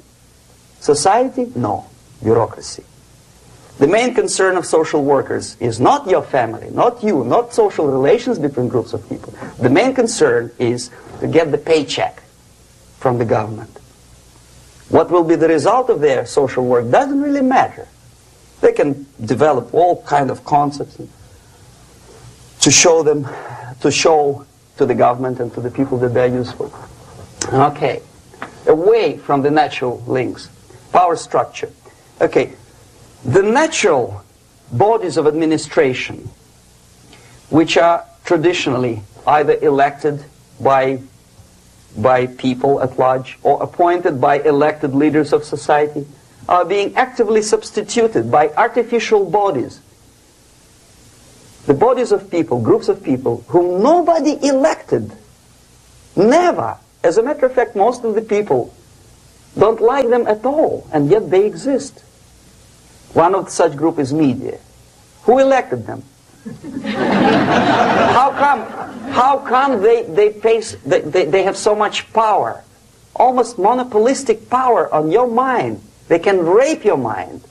But who elected them? How come they have a nerve to decide what is good and what is bad for the elected by you, president, and his administration? Who the hell are they? Spiro Agnew, who was hated by the liberal left, called them a bunch of enfeebled snobs. And that's exactly what they are. They think they know. They don't. The level of mediocrity. In a big establishment like New York Times, Los Angeles Times, major television network, you don't have to be excellent journalist.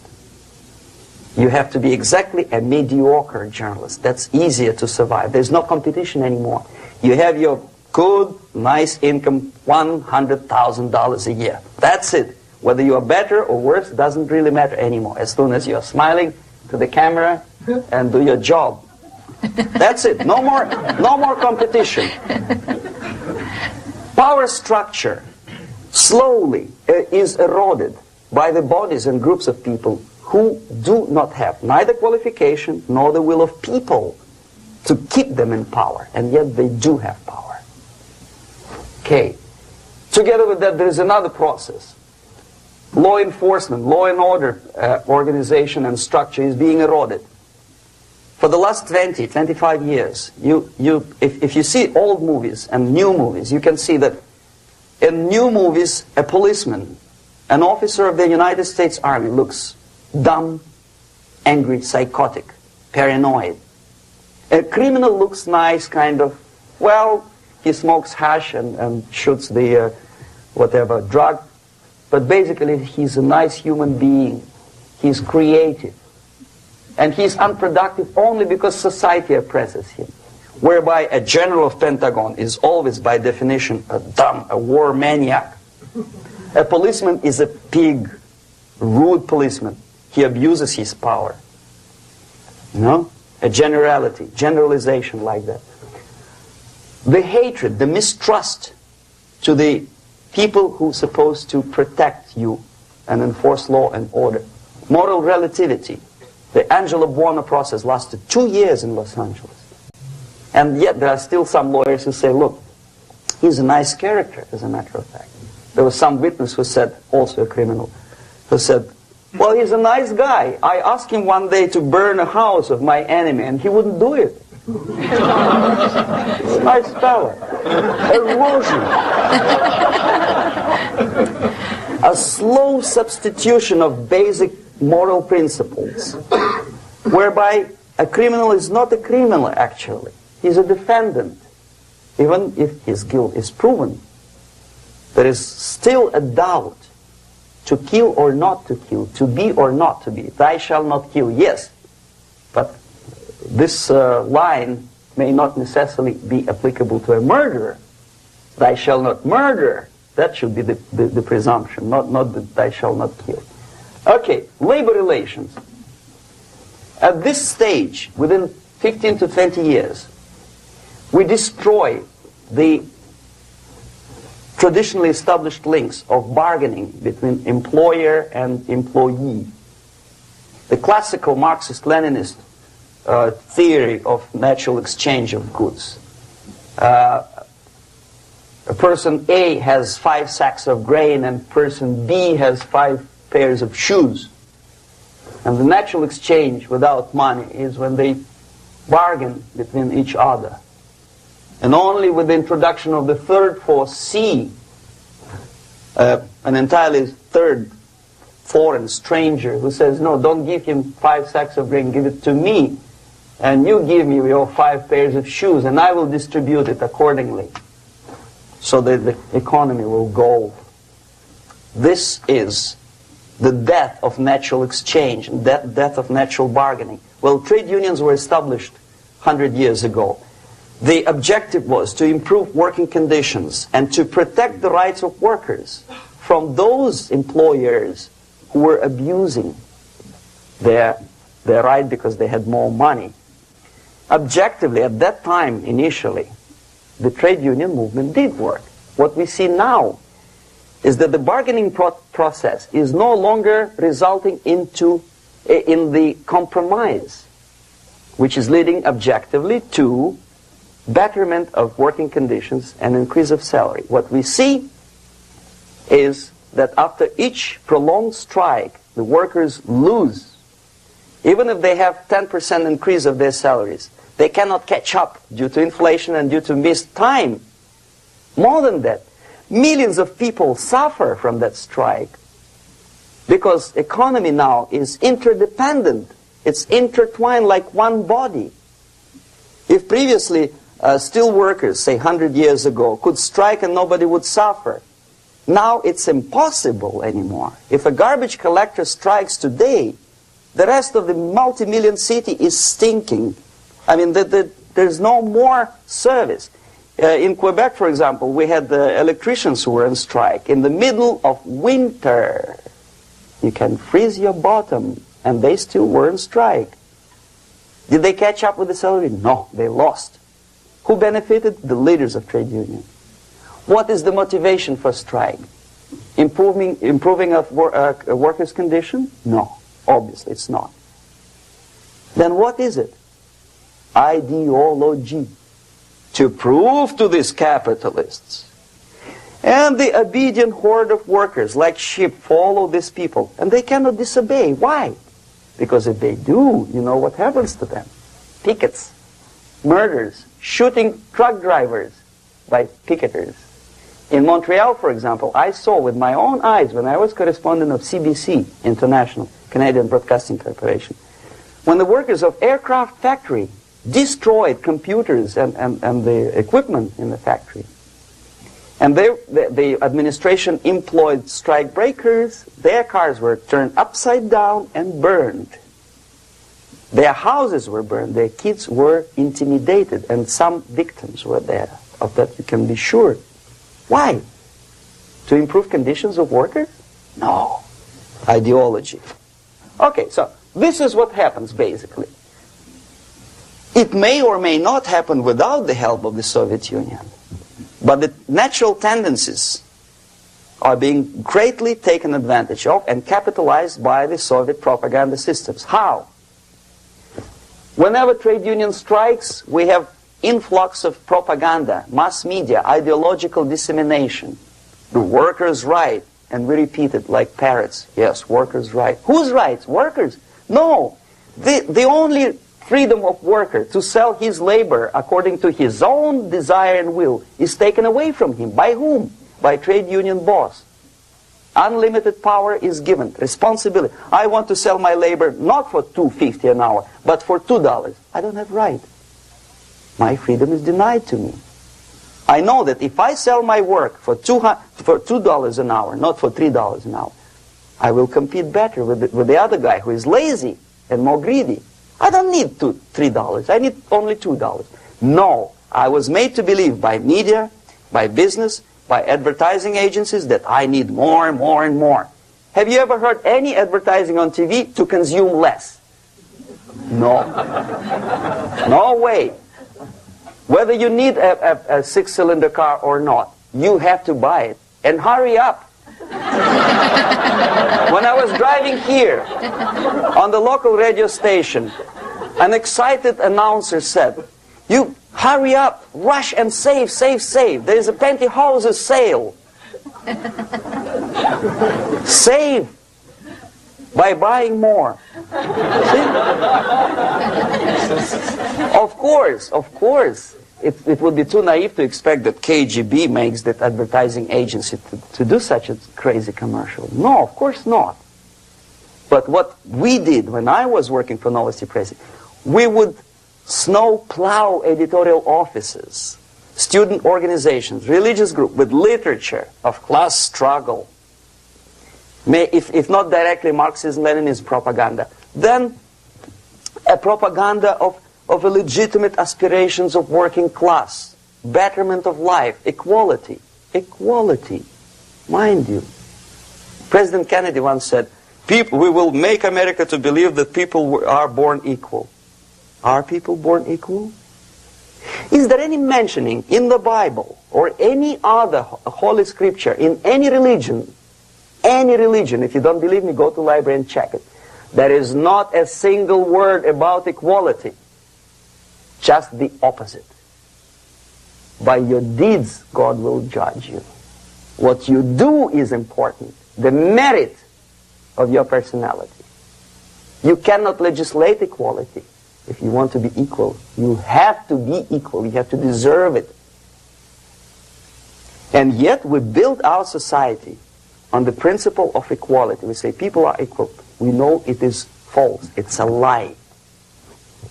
Some people are tall and stupid. Others are short, bold, and clever.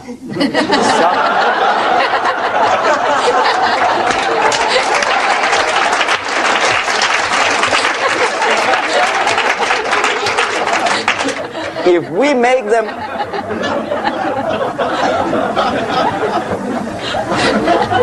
make them equal by force, if we put the principle of equality in the basis of our socio-political structure, it's the same thing as building a house on sand. Sooner or later it will collapse, and that's exactly what happens.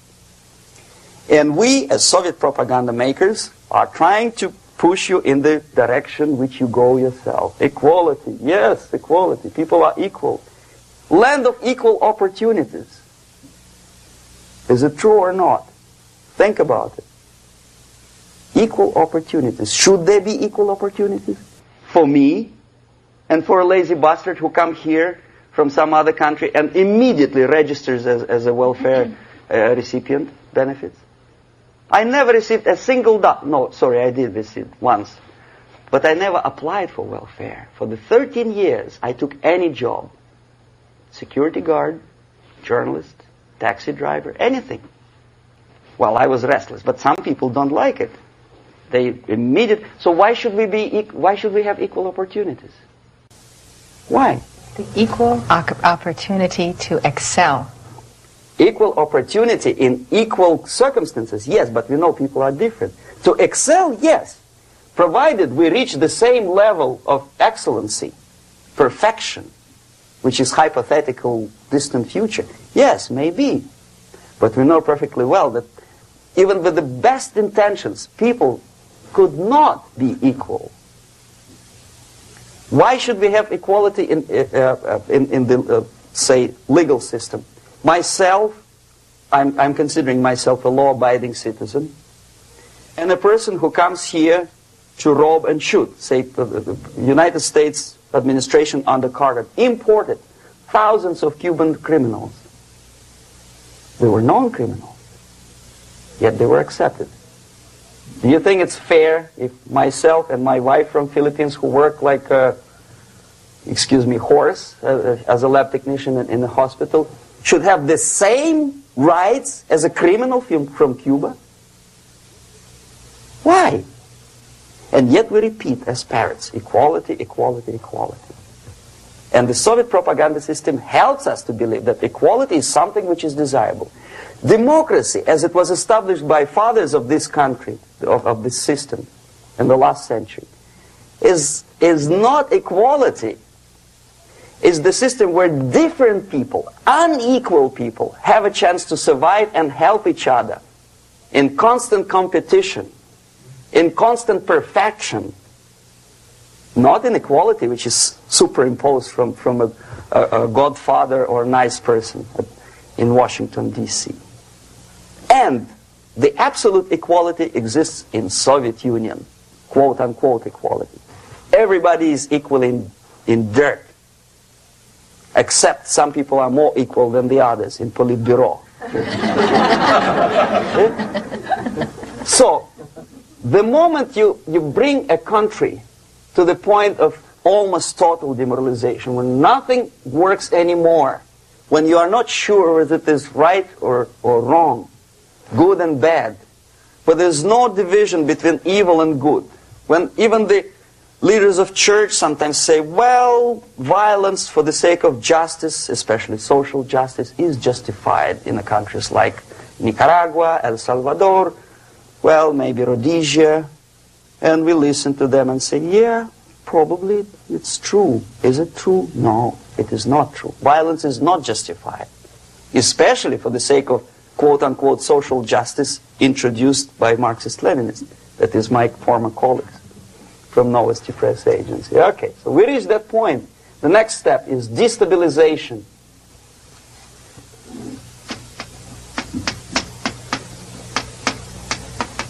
Again, this word says for itself what it is. To destabilize all the relations, all the accepted institutions and organizations in a country of your enemy. How you do it? You don't have to send a battalion of KGB agents to blow up bridges. No. You let them do it themselves. The area of application is, again, it's narrower now. Not like the previous case. The overt legitimate actions of the KGB in this case would be hardly noticeable.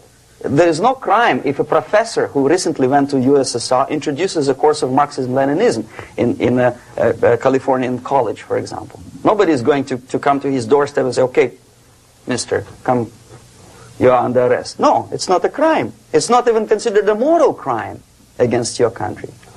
So the area of application here is narrowing down to economy, again labor relations, right? To law and order,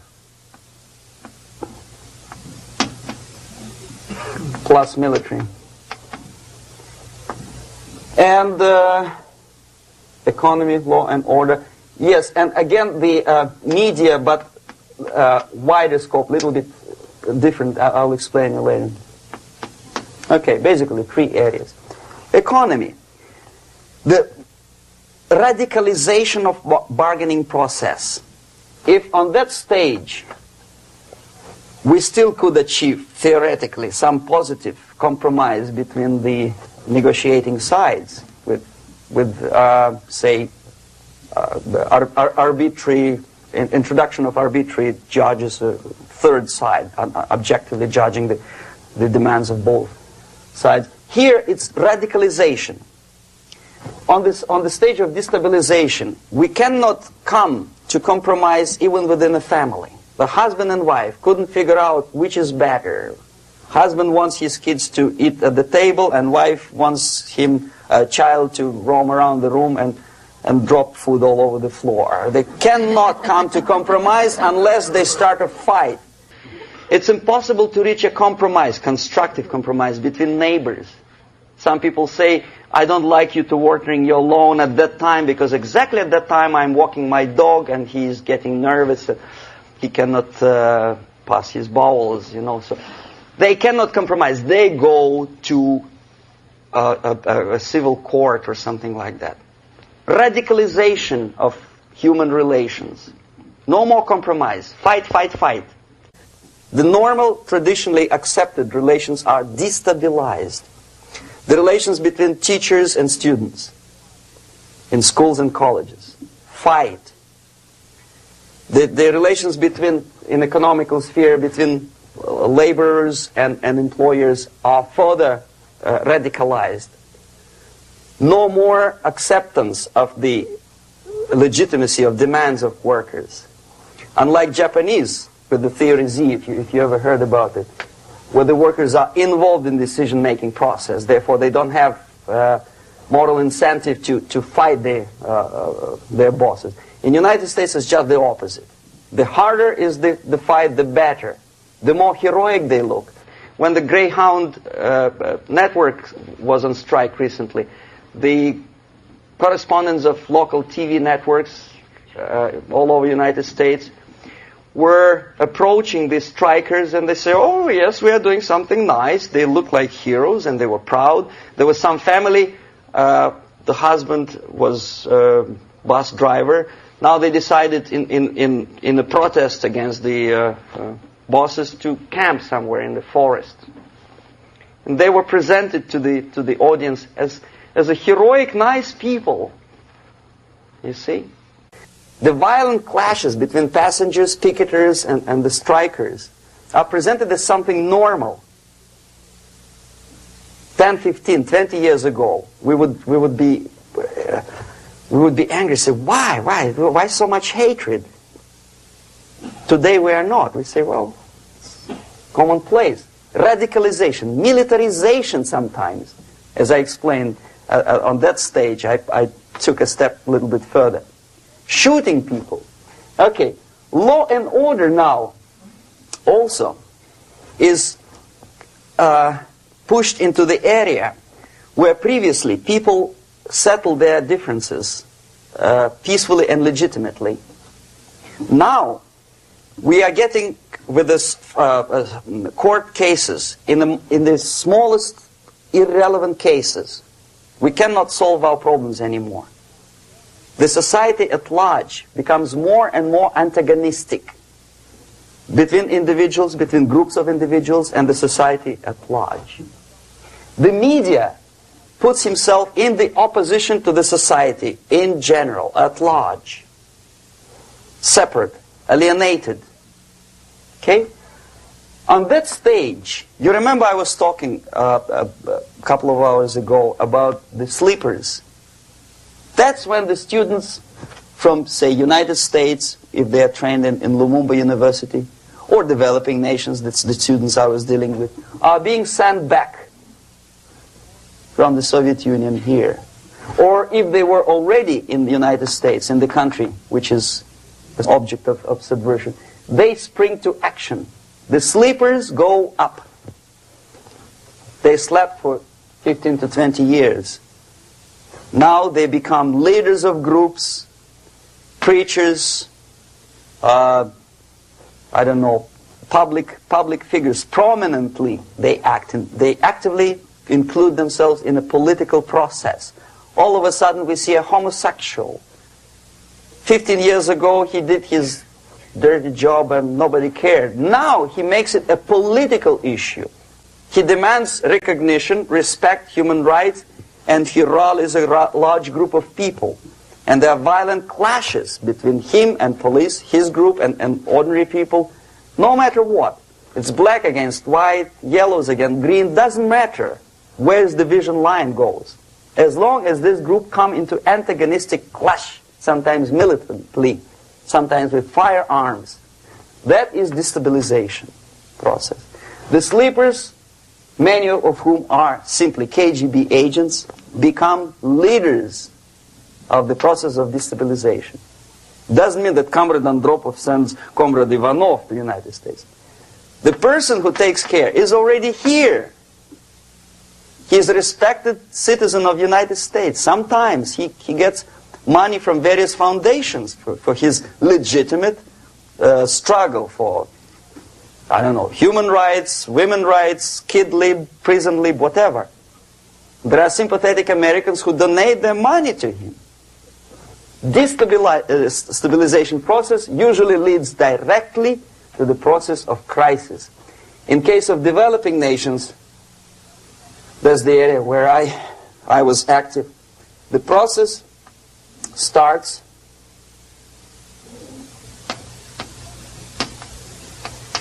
when the legitimate bodies of power, the social structure collapse. It cannot function anymore. So instead, we have artificial body injected into society, such as non-elected committees. You remember I was talking about them here. Social workers who are not elected by people, media who are self-appointed rulers of your opinion, some strange groups which claim that they know how to lead society forward. They don't usually. All they care is how to collect donations and sell their own concocted ideology, mixture of religion and ideology. Here, we have all this artificial body claiming power. If the power is denied to them, they take it by force. In case of Iran, for example, all of a sudden we have revolutionary committees. What kind of revolution? There was no revolution yet, and yet they had the committees. They were taking power of judgment. They had the power of execution, they had the power of legislation, and that they had the power of judicial, All of them combined in one person, who is half-baked intellectual, sometimes graduated from Harvard University or Berkeley. He comes back to his country and he thinks that he knows the answer to all the social, economical problems. Okay? Crisis is when society cannot function anymore productively. It collapses, obviously. That's the word for crisis. So therefore, the population at large is looking for a savior.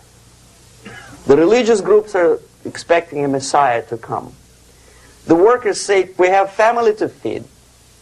Let's have a strong government, maybe socialist government, centralized, when somebody put the employers on their place and let us work. We are sick and tired of going to strike and missing overtime and all that stuff. We need some strong man, strong government, a leader, a savior is needed.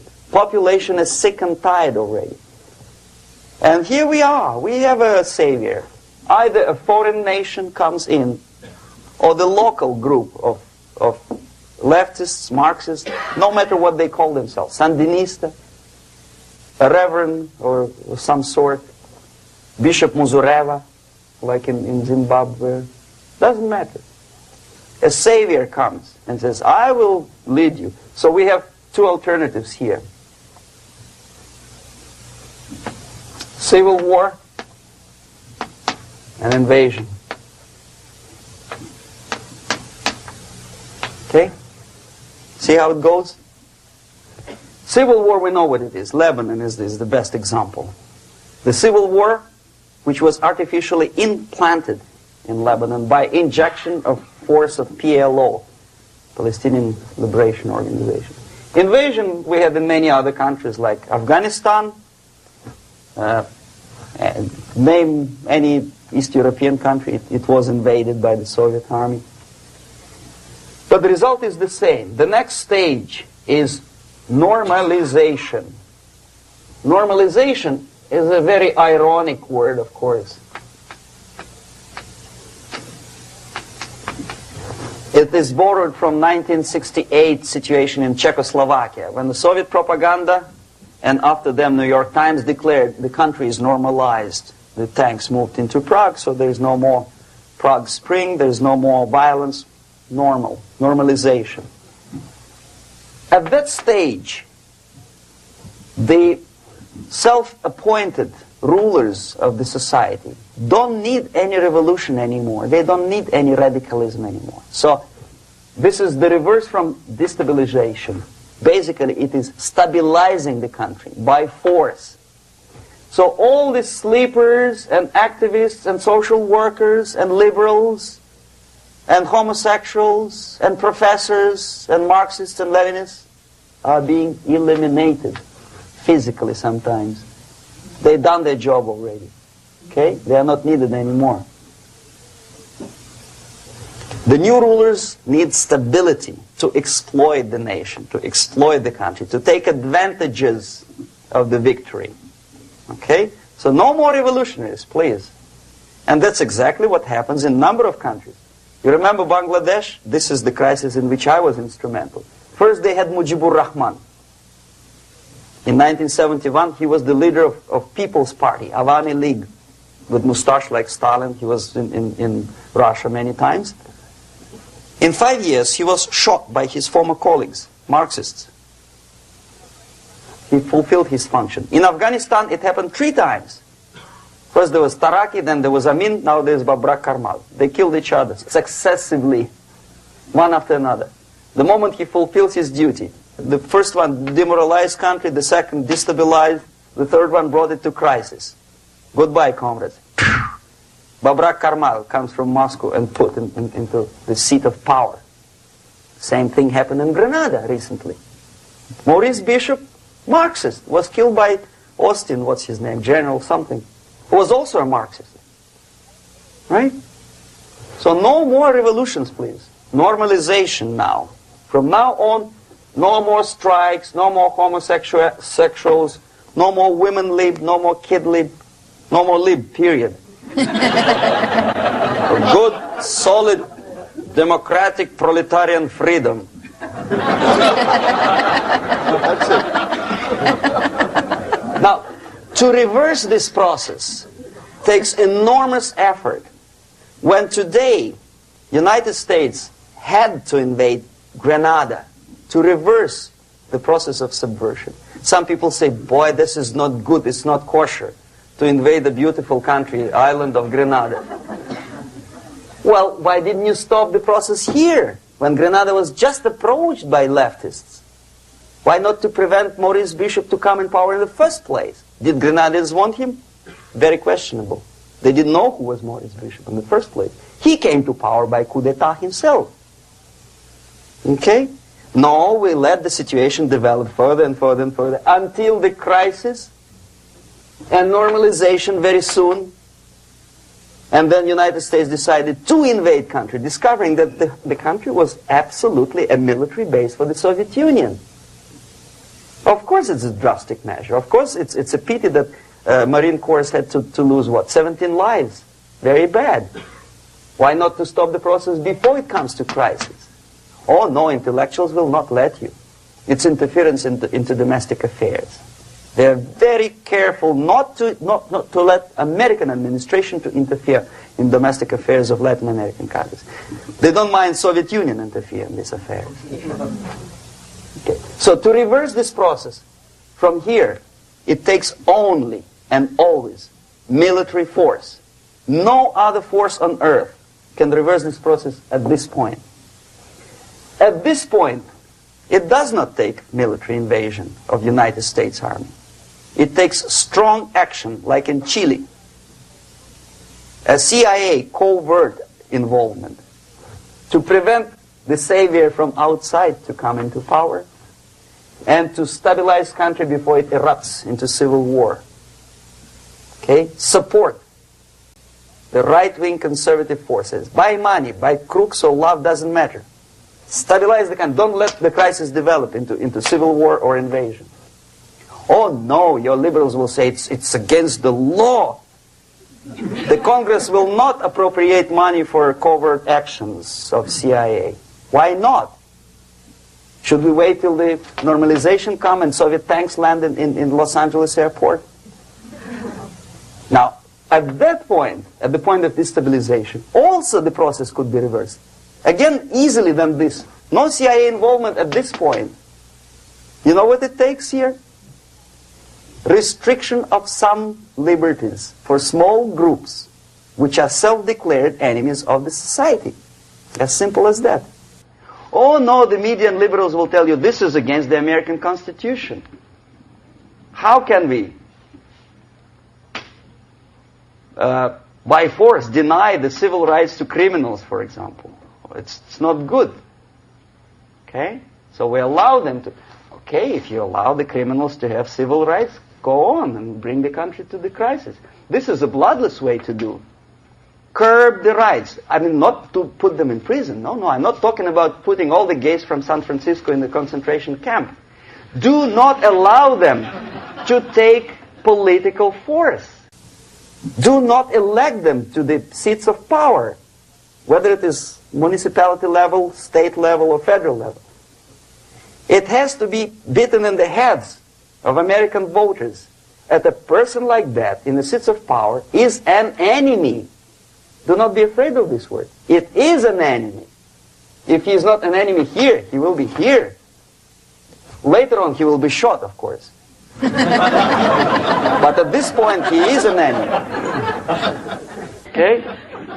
You are doing great service by denying him a right to capitalize on his own crazy ideas and become a powerful man, a man who uses the seat of power.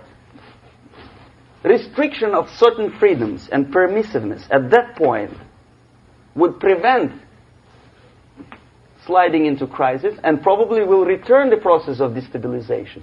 To curb unlimited power, monopolistic power of trade unions, here, at that point, would save economy from collapsing. To introduce a law to stop private companies of raping public opinion's mind in the direction of consumerism. No company must have a right to force you into buying more unless you want it. There must be a law. You want to advertise your car? Okay. But not a single mentioning of buying it now and saving money. It must be against the law to force people to consume more. Self-restraint. Previously, before this process started, the self-restraint was a business of church, religion. Because our preachers, the fathers of church, would tell us, material values are good, but it's not the prime function of human being. Because you have to live with something. Obviously, the design for our life is not to consume more deodorants. There must be something greater. If such a complicated instrument as human body was created, obviously there must be some higher purpose for that. And it's very easy to avoid destabilization by denying the greedy companies one little freedom, one little liberty, forcing you into turning yourself into processors of unwanted products and goods. They turn you into machines, like the worm who there's inlet and outlet. So, and how long an average appliance lasts these days? Less than a year. Why? Where's workmanship? Oh, we want you to buy more. Okay. Destabilization process could be easily overcome if, as I say, the society, by its own will or after persuasion by the leaders, will come to the idea of self-restraint. It's so hard, we want to consume more, but you have to. Unless you will come to this stage, when, as we say in Russia, if Sahara Desert ever becomes a communist state, there will be shortage of sand. So you have to curb your... You have to curb your expectations at this point before it's too late. But no, we don't want to do it. Demoralization process. Again, it's the easiest thing to reverse. First of all, by restricting import of propaganda. The easiest thing to do.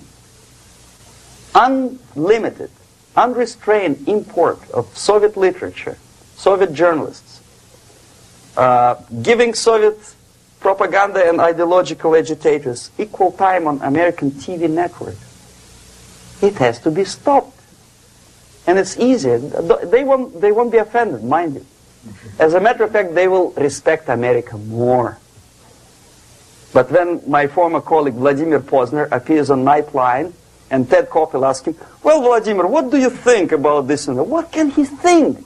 He is an instrument of propaganda. He thinks what Comrade Andropov tells him to think. He's just a nice, articulate mouthpiece of the Soviet subversion system. And Ted Koppel makes you believe that my friend Vladimir Posner thinks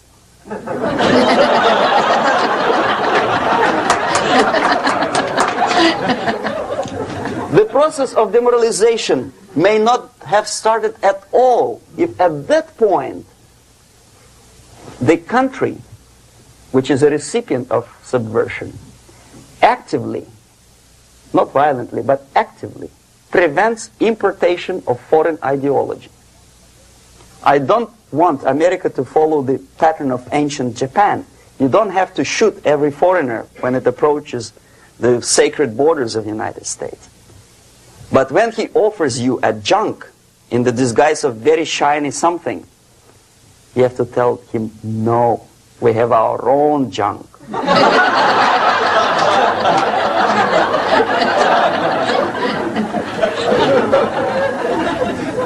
If at that point the society is strong, brave, and conscientious enough to stop importation of ideas which are foreign, then the whole chain of events could be prevented. Recently I've been to Philippines and I was shocked how in big cities like Manila, children listen to deafening music. A melodious nation with long traditions of good, nice ethnic music, introduced by Spanish long time ago, maybe 2 centuries, 3 centuries ago, I don't remember how long. All of a sudden listen to musical garbage, blasting their radios at full blast, at full volume. Why? In India, I spent many years watching the reactions of Indians walking out of movie theaters after seeing Hollywood production. They couldn't figure out why Americans are so wasteful. They smash their cars, their shiny cars, every 5 minutes. How come they shoot each other for $500,000? Is it true that they're so obsessed with sex? Can you imagine showing a movie where each 5 minutes there's a copulation on the screen to a country like India with long tradition of respect to these private matters, or to Pakistan? And United States expect these people to respect you? No way. Oh yes, they will see the movie. They'll pay 5 rupees to see that garbage. But they walk out and will tell their kids, don't respect Americans. Don't be like Americans. See? So, the process of demoralization could be stopped right here, both as an expert and as an import. And that takes one step, one very important thing to do. You don't have to expel all the KGB agents from Washington, D.C. The most difficult and at the same time the simplest answer to the subversion is to start it here and even before, by bringing back the society to religion, something that you cannot touch and eat and put on yourself, but something that rules society and makes it move and preserve it. A Soviet scientist, Shafarevich, who has nothing to do with religion, he is a computer scientist, did a very intensive research on the history of socialist countries. He calls socialist or communist any country with a centralized economy and a pyramidal style of power structure. And he discovered, actually he didn't discover it, he just brought to attention of his readers, that civilizations like Mohenjo-Daro in the river Indus area, like Egypt, like Maya, Incas, like Babylonian culture, collapsed and disappeared from the surface of Earth. The moment they lost religion, as simple as that, they disintegrated. Nobody remembers about them anymore. Well, distantly.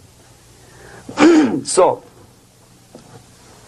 the ideas are moving society and keeping mankind as a society of human beings, intelligent, moral agents of God. The facts, the truth, the exact knowledge may not. All the sophisticated technology and computers will not prevent society from disintegrating and eventually dying out. Have you ever met a person who would sacrifice his life, freedom, for the truth like that? This is truth. I never met a person who said, this is truth and I'm ready to shoot me. To defend the truth. Right? But millions sacrifice their life, freedom, comfort, everything for things like God. Like Jesus Christ. It's an honor. Some martyrs in the Soviet concentration camp died. And they died in peace. Unlike those who shouted, "Long live Stalin," knowing perfectly well that he may not live long. Something which is not material moves society and helps it to survive. And the other way around. The moment we turn into 2 by 2 is 4, and make it a guiding principle of our life, our existence, we die. Even though this is true, and this we cannot prove. We only can feel and have faith in it. So the answer to ideological subversion, strangely enough, is very simple. You don't have to shoot people, you don't have to aim missiles and Pershings and cruise missiles at Andropov's headquarters. You simply have to have faith and prevent subversion. In other words, not to be a victim of subversion. Don't try to be a person who in judo is trying to smash your enemy and being caught by your hand. Don't strike like that. Strike with the power of your spirit and moral superiority. If you don't have that power, it's high time to develop it. And that's the only answer. That's it. Thank you.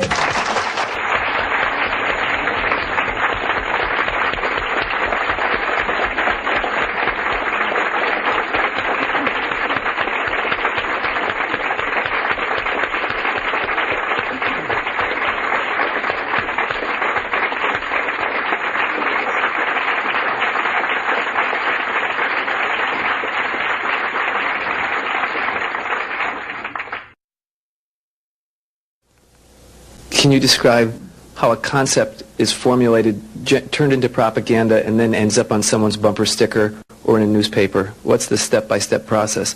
The other thing is, how close is the Politburo to the actual propaganda creating process? And finally, the 007 incident was notable in the fact that it took a long time before the Soviets responded to it, and then the military took the lead in terms of explaining what had happened rather than the political organs. And I wanted to know why that actually happened. Okay. Now, the propaganda concepts are not being developed. They had been developed long time ago. There's nothing basically new in the concept of overall propaganda methods and goals. The ultimate goal, however ridiculous it may sound, or primitive or simplistic, is the world domination. Many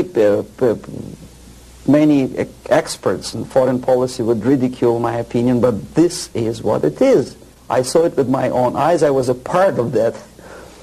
So, and my father was, I think I mentioned that before, he was an inspector of land forces. He traveled all over the world where the Soviet troops were stationed. So he knows perfectly well that the troops are not stationed there to collect harvest for Cubans or to help Afghanis to develop the hordes of cattle or goats. They are there for one purpose, world domination.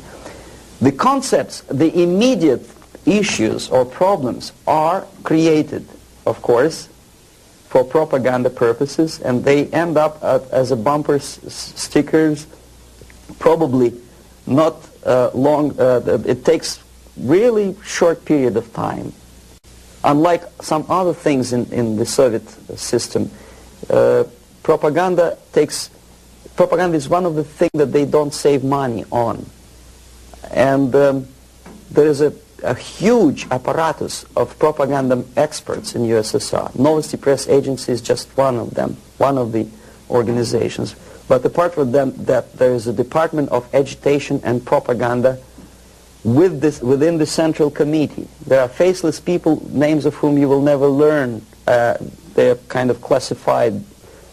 I didn't explain you the methods today because it will take us another day. The methods include such things as semantic manipulation. The words and expressions are being coined at the rate of 5 expressions a minute by extremely clever, educated experts. And the media outside of USSR obediently repeats this cliché. I give you just several examples, not to take your time, not to bore you to death. Okay, I mentioned one thing, United Nations. The expression was invented by the Soviet propaganda experts, not by Americans. We know perfectly well it's not united, and it has nothing to do with nations. More than half of the delegations in UN do not represent any nation at all. They are disunited, obviously. The United Nations had not been able to solve a single military conflict. Nowhere in the world. They provoked war, yes, they took part in wars, but they didn't prevent expansion of communism, or they did not prevent a single war anywhere. So the true expression, the true term for United Nations could be disunited bureaucracies. Okay, another cliche which was coined in Moscow by experts of propaganda. National Liberation Movement. It's not national because most of the leaders do not necessarily belong to the ethnic group which they lead, number one. Number two, they are unpatriotic and unnationalistic because they obey orders from a foreign country, USSR. Okay? They are trained in USSR, they are paid by the Soviet system, and they work in the interests of the Soviet system. Liberation, whom they are liberating. Who is being liberated? And movement. Movement, we understand, is something which moves, unlike something which is static. National liberation does not move. It's a war. If you call war a movement, probably. But it has nothing to do with the concept of movement in American terminology. It means a legitimate, overt, organized, voluntary movement. Right? I presume your church or your organization is voluntary. Nobody keeps you here by force. Okay, National Liberation Movement is an army of bandits, professional bandits, which are kept within the framework of the movement by force. If they betray, it's like in mafia, they are going to be executed. Okay, another example of semantic manipulation is, free medical aid, for example. You think it's an American democratic expression. No way. The term was coined by the communists long time ago, at the time of Comintern. There's nothing free in this world. Everybody knows it. Least of all medical aid. It's a very expensive thing to render medical assistance to other people. Somebody, sometime, somewhere has to pay for it. Who? Taxpayer. Obviously. There are many other things that are being coined by the Soviet propaganda apparatus. Unfortunately, see, if I call myself a genius writer, for example, Los Angeles Times would not call me that, right? They will call me a strange, crazy Russian who calls himself a genius. Then why the hell they call liberation movements what they call themselves? Just because they are many? See? The logic is twisted. The stickers on the bumpers, I don't know. It depends on the ability of local forces to toe the foreign policy. How close is Politburo to implementation of propaganda actions? Very distant. See, Politburo is a group of self-imposed dictators. They don't really decide anything.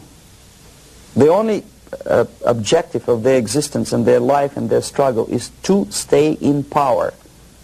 Unlike American politician who has two objectives. First, to be elected, and second, to be re-elected.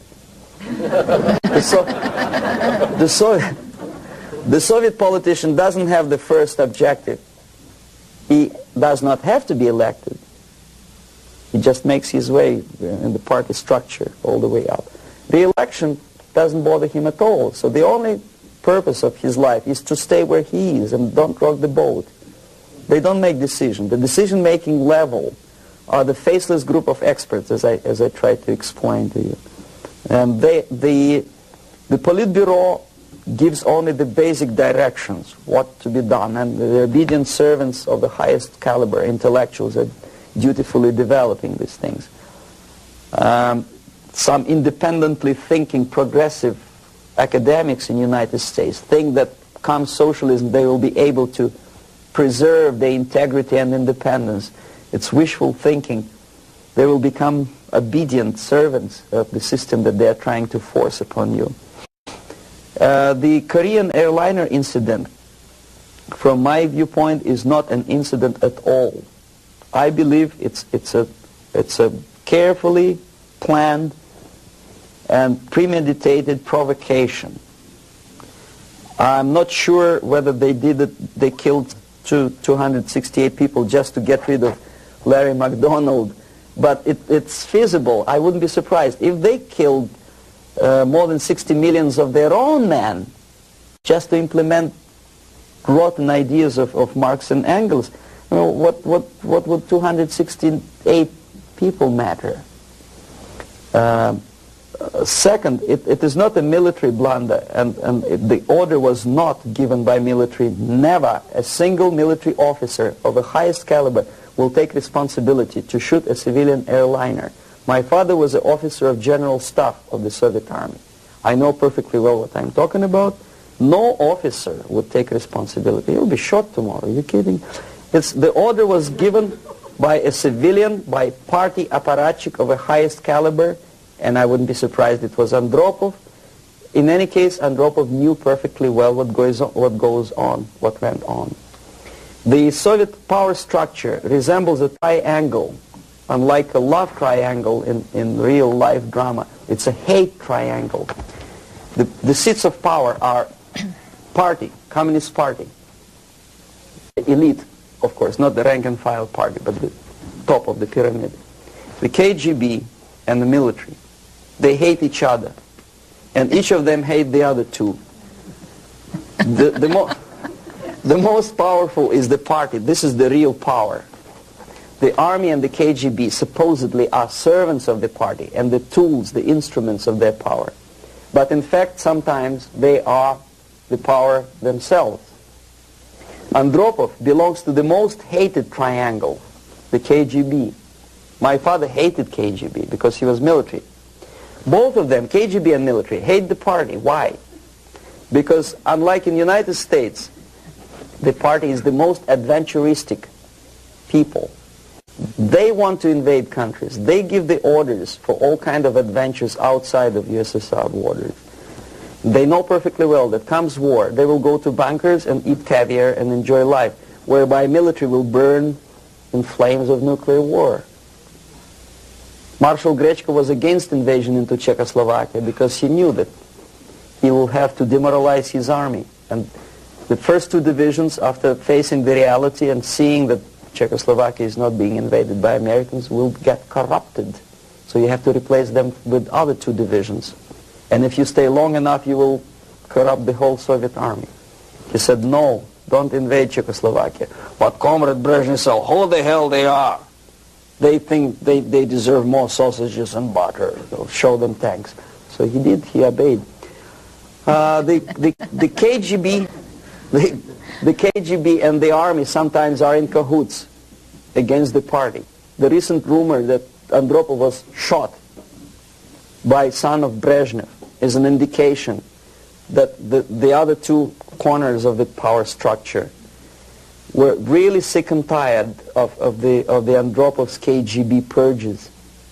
You know, there were purges. Many people lost their jobs, and some were arrested, and some committed suicide in the span of some 10 months since Andropov was sentenced to power. So that gives you an idea of the Korean airliner incident is premeditated provocation to create an international tension, because the only power on earth which is interested in provoking conflicts and preserving tension is the Soviet junta.